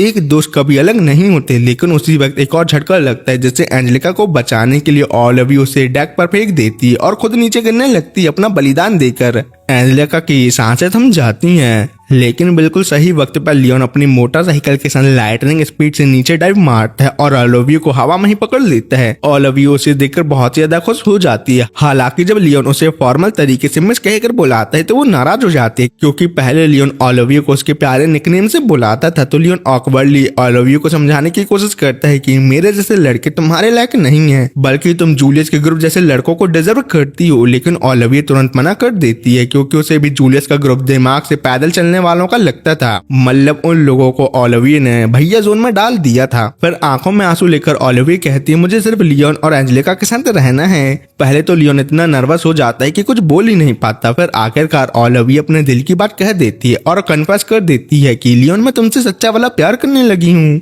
ये सुनते ही लियोन पूरी तरह से शॉक हो जाता है और सिचुएशन को नॉर्मल करने के लिए वो फालतू बातें करने लगता है जिससे ओलिविया के चेहरे पर तुरंत मुस्कान आ जाती है। इसके बाद दोनों वापस शिप पर लौट आते हैं जहां एंजेलिका और ओलिविया एक दूसरे को सेफ देखकर राहत की सांस लेते हैं। लेकिन तभी शिप पर फिर अटैक हो जाता है। इस बार लक्ष्मण खुशखबरी देता है कि रीइंफोर्समेंट आ चुकी है। मालिक लियोन का अपना बैटल से बैटलफील्ड में एंट्री करता है और उसके ऑर्डर पर 2 जायंटिक लेजर बीम एनिमी शिप को पल भर में उड़ा देती हैं। गैरेट ये देख के समझ जाता है कि अब उनकी हार पक्की है। सिचुएशन को और भी खराब बनाते हुए लियोन अपना आर्मर फिर से समन कर लेता है और खुद बैटलफील्ड में उतरने की तैयारी करता है। उसके दोस्तों से बताते हैं हमें तुम्हारे ऊपर पूरा भरोसा है, तुम जीत कर ही वापस आओगे लियोन। लियोन अपने रोबोट की शॉट निकालता है और सीधा गैरेट की तरफ बढ़ने लगता है। गैरेट के सोल्जर कहते हैं हमें यहाँ से भाग जाना चाहिए, लेकिन गैरेट पीछे हटने को तैयार ही नहीं होता। तभी अचानक उसके पास एक नया बुड्ढा वॉरियर आता है जो खौफनाक ब्लैक नाइट वैंडल नाम से जाना जाता है। उसे देखते ही गैरेट की उम्मीद वापस लौट आती है क्योंकि उसके हिसाब से अब ब्लैक नाइट वैंडल ही इस फाइट को उसके लिए जितवा सकता है। इसी बीच लियोन लगातार एनिमी रोबोट को डिस्ट्रॉय कर रहा था। लक्ष्मण उससे बताता है मेरा मेन बैटर सिर्फ छोटे रेस्क्यू वेसल भेजने वाला है जो स्टूडेंट को सेफ जगह पहुंचा देंगे मालिक। लियोन भी ऑर्डर देता है कि सब स्टूडेंट को बचाकर बैटलफील्ड से दूर ले जाया जाए। तभी लक्ष्मण एक नए खतरे की वार्निंग देता है जो है ब्लैक नाइट वैंडल। ये नाम सुनते ही लियोन टेंशन में आ जाता है क्योंकि गेम में वैंडल सबसे डेंजरस अपोनेंट में से एक था उसके लिए, क्योंकि लियोन उससे 100 बार कुत्ते की तरह मरने के बाद उसे हरा पाया था। हर्ट्रूड भी उसे देखकर परेशान हो जाती है। ओलिविया को वैंडल के बारे में कुछ पता नहीं था, इसलिए एंजेलिका उसे बताते है कि वैंडल ने अपनी जिंदगी में काउंटलेस सोल्जर को मारा है और प्रिंसिपैलिटी में उसका नाम ही लोगों को डरा देता है। लियोन तुरंत वैंडल पर लेजर ड्रोन भेजता है, लेकिन वैंडल अपनी कमाल की स्किल से सब ड्रोन डिस्ट्रॉय कर देता है। इसी दौरान एक और एनिमी रोबोट लियोन पर हमला करता है। लियोन उसे तो खत्म कर देता है, लेकिन एक पल के लिए उसका ध्यान भटक जाता है और वैंडल इसी मौके का फायदा उठाकर एरोगेंस आर्मर को काट देता है। तलवार आर्मर के अंदर तक घुस जाती है और लियोन समझ जाता है ये फाइट आसान नहीं होने वाली। लक्ष्मण सजेस्ट करता है मैं मेन बैटल सेट से फुल स्किल अटैक करके वैंडल को आसानी से मार सकता हूँ, लेकिन लियोन ऐसा करने से लक्ष्मण को मना कर देता है क्योंकि वो वैंडल को मारना नहीं चाहता। दोनों के बीच फिर जबरदस्त क्लैश होता है।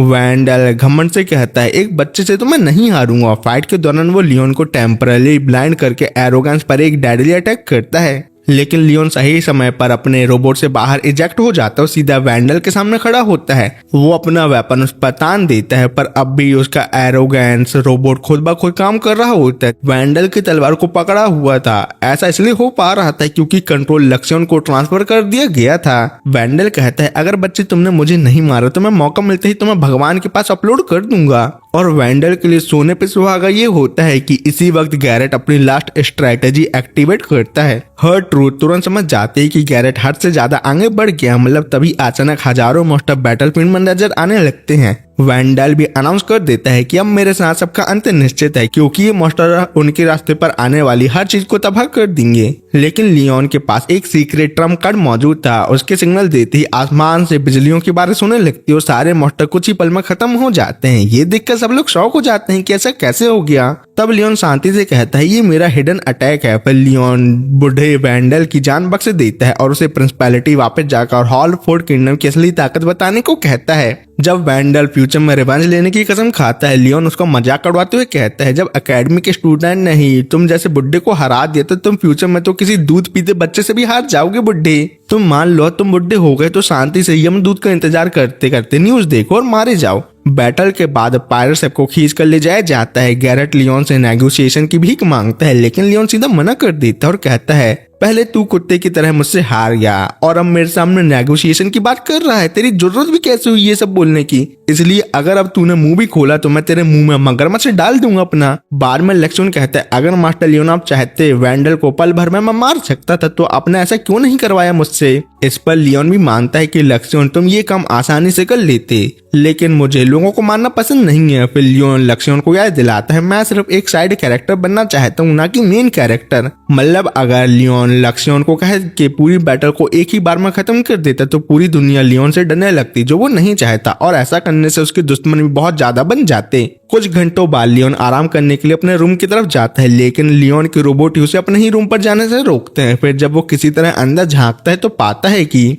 ओलिविया और एंजेलिका बिकनी में उसके बेड पर सो रही हैं। क्या मतलब वो दोनों लियोन की पावर देख के उसके साथ डाटा ट्रांसफर करना चाहती थी। अभी लियोन चुपचाप उन्हें डिस्टर्ब किए बिना वापस मुड़ जाता है। तभी रूम के बाहर क्रिस उससे मिलता है और कहता है मुझे पता चल गया है ब्लैक नाइट को तुम नहीं हराया है, इसलिए मैं तुमसे वादा करता हूँ कि एक दिन मैं इतना स्ट्रांग बनूंगा कि तुम्हें फिर से चैलेंज कर सकूं। अगले दिन एंजेलिका अपने भाई गिलबर्ट से इन्वेजन के बारे में बात करती है। गिलबर्ट कहता है कि हर ट्रूथ के मामले में एक्शन लेना जरूरी है, लेकिन फिर बात लियोन पर आ जाती है। गिलबर्ट का कहना होता है कि लियोन को सही लड़की से शादी करनी चाहिए। गिलबर्ट को इस बात से भी हैरानी होती है कि इतना पॉपुलर होने के बाद भी कोई लड़की ओपनली लियोन में इंटरेस्ट क्यों नहीं दिखाती। एंजेलिका जवाब देती है प्रॉब्लम यह है कि लियोन पगला है, क्योंकि वो खुद रोमांस में इंटरेस्ट नहीं लेता और इसलिए लड़कियों भी उसकी तरफ ध्यान नहीं देती। गिलबर्ट ये सुन के बोलता है तो तुम्हें उससे शादी कर लेनी चाहिए, पर इस बात से एंजेलिका नई दुल्हन की तरह शर्मा जाती है। कुछ दिनों बाद एकेडमी में लियोन, ब्रैड और ग्रेग चाय और कुकीज एंजॉय कर रहे होते हैं। तब पता चलता है कि पिछली बैटल का ज्यादा क्रेडिट लियोन ने क्रिस को दे दिया है ताकि उसके परिवार का फायदा हो। लियोन, ओलिविया और एंजेलिका साथ में बैठ के बातें करते हैं, जहां लेक्सियन सबके सामने अपीयर होता है। ये पहली बार था जब लियोन के अलावा किसी और ने लेक्सियन को देखा। थोड़ी देर बाद लेक्सियन बताता है जूलियस और उसके दोस्त फिर प्लान कर रहे हैं कुछ। उन्होंने स्पेयर पार्ट जोड़कर एक रोबोट बनाया है और लियोन को चैलेंज करने वाले हैं। वो स्टूडेंट अपकमिंग डुएल के लिए एक्साइटेड हो जाते हैं। दूसरी तरफ लियोन लेक्सियन से बोलता है ये सब लोग मारिये के साथ रहने के लिए बहुत ही ज्यादा उतावले हैं और मुझे हराकर अपनी रिस्पेक्ट वापस पाना चाहते हैं, इसलिए मैं जानबूझकर आज इन लोगों से हार जाता हूँ, क्योंकि मारिये नल्ली और सामने से फ्लैट है, जबकि मेरे पास बड़े बड़े बालों वाली ओलिविया और एंजेलिका है जो एक अच्छी इंसान है। लियोन की इन बातों को सुनकर लेक्सियन अपने मास्टर को बधाई देता है और कहता है पहली बार मास्टर लियोन आपने एक मैच्योर डिसीजन लिया है जिंदगी में। डुएल में ग्रेग लियोन का अपोनेंट बनता है। मैच शुरू होते ही लियोन आसानी से उसकी अटैक डॉज कर लेता है, जैसे ही जानबूझकर हारने वाला होता है। तभी ग्रेग के रोबोट को एनालाइज करने के बाद लेक्सियन बताता है कि ग्रेग के रोबोट का इंटरनल टेम्परेचर डेंजरसली बढ़ रहा है, इसलिए वो कभी भी एक्सप्लोड कर सकता है, जिससे उसकी जान भी जा सकती है। इसलिए ग्रेग को अपने रोबोट से तुरंत निकल जाना चाहिए। ये सुनकर लियोन ग्रेग को उसके रोबोट से बाहर आने को कहता है, पर ग्रेग लियोन की बात को नहीं मानता। तो ना चाहते हुए भी लियोन को रोते हुए ग्रेग के रोबोट को एक ही अटैक में डिस्ट्रॉय करके उसकी जान बचानी पड़ती है। पर मैच देखकर ही मारिये अपने बर्बाद हुए इन्वेस्टमेंट को देखकर बहुत ज्यादा सैड हो जाती है, क्योंकि जितने भी पैसे उसने और जूलियस लोगों ने कमाए थे वो सभी जूलियस लोगों ने रोबोट के पार्ट खरीदने में खर्च कर दिए। फिर अगले दिन लियोन एक फॉर्मल सेरेमनी के लिए तैयार होता है और सोचता है बस ये एक नॉर्मल अवार्ड फंक्शन होगा, लेकिन उसके दोस्त बताते हैं कि प्रिंसेस को कैप्चर करने और प्रिंसिपैलिटी को हराने के लिए उसे स्पेशल मेडल और हॉनर मिलने वाला है। तभी वहाँ एंजेलिका उसे लेने आती है और कहती है तुम्हें अपने परिवार से अच्छे से मिलवाना चाहती हूँ मैं, पर बताती नहीं है कि वैसा क्यों करना चाहती है लियोन को। सेरेमनी में लियोन के टीम मास्टर उसे मेडल देते हैं और अनाउंस करते हैं कि कई नोबल की रिकमेंडेशन पर लियोन को विस्काउंट का टाइटल भी दिया गया है। ये सुनकर मारिया गुस्से से पागल हो जाती है क्योंकि लियोन तो सिर्फ साइड कैरेक्टर होना चाहिए था। इसी वक्त रिवील होता है कि सीक्रेट ब्रेसलेट मारिया के पास है और वो भी आर्टिफैक्ट कलेक्ट करके असली प्रोटैगनिस्ट बनने की कोशिश कर रही है गेम की। सेरेमनी के बाद लियोन उदास सा घूम रहा होता है क्योंकि उसे सिर्फ एक शांत जिंदगी चाहिए थी। तब उसकी मुलाकात ओलिवी से होती है। दोनों थोड़ा ऑकवर्ड फील करते हैं। ओलिवी कहती है मैं तुमसे सच में प्यार करने लगी हूँ लियोन, इसलिए तुम मुझे अपना जवाब दो, पर कोई टेंशन की बात नहीं है, तुम सोच समझकर आराम से मुझे जवाब दे सकते हो। इतना बोल के फिर वो एंजेलिका के पास चली जाती है। लियोन सोचता है चाहे मैं खुद को साइड कैरेक्टर मानता हूँ लेकिन दिल से मैं एंजेलिका और ओलिविया दोनों के साथ रहना चाहता हूँ। ये सुनकर लक्ष्मण मेरी दिल की बात लियोन से बोलता है कि मास्टर आप और मारी काफी मिलते जुलते हैं क्योंकि दोनों ने ही अपने प्रीवियस लाइफ की नॉलेज से इस गेम की स्टोरी को बदल दिया है। आखिर में ओलिविया और एंजेलिका लियोन को अपने साथ चलने के लिए बुलाते। लियोन मुस्कुराता और सोचता है कि इस नई दुनिया में अभी भी बहुत सारे एडवेंचर और यादें उसका इंतजार कर रही हैं। इसी के साथ यहाँ सीजन 1 खत्म होता है। सीजन 2 जुलाई में आने वाला है तो मैं तब उसे एक्सप्लेन कर दूंगा। अब आप लोगों को किस नेक्स्ट एनिमे का एक्सप्लेनेशन चाहिए मुझे कमेंट में बता देना। तो ठीक है, मिलते हैं किसी और वीडियो में जिसमें आप लोग मेरी वीडियो नहीं देखने वाले, पर क्या कर सकता हूँ मैं वीडियो तो बनाना बंद नहीं कर सकता। तो ठीक है, बाय बाय।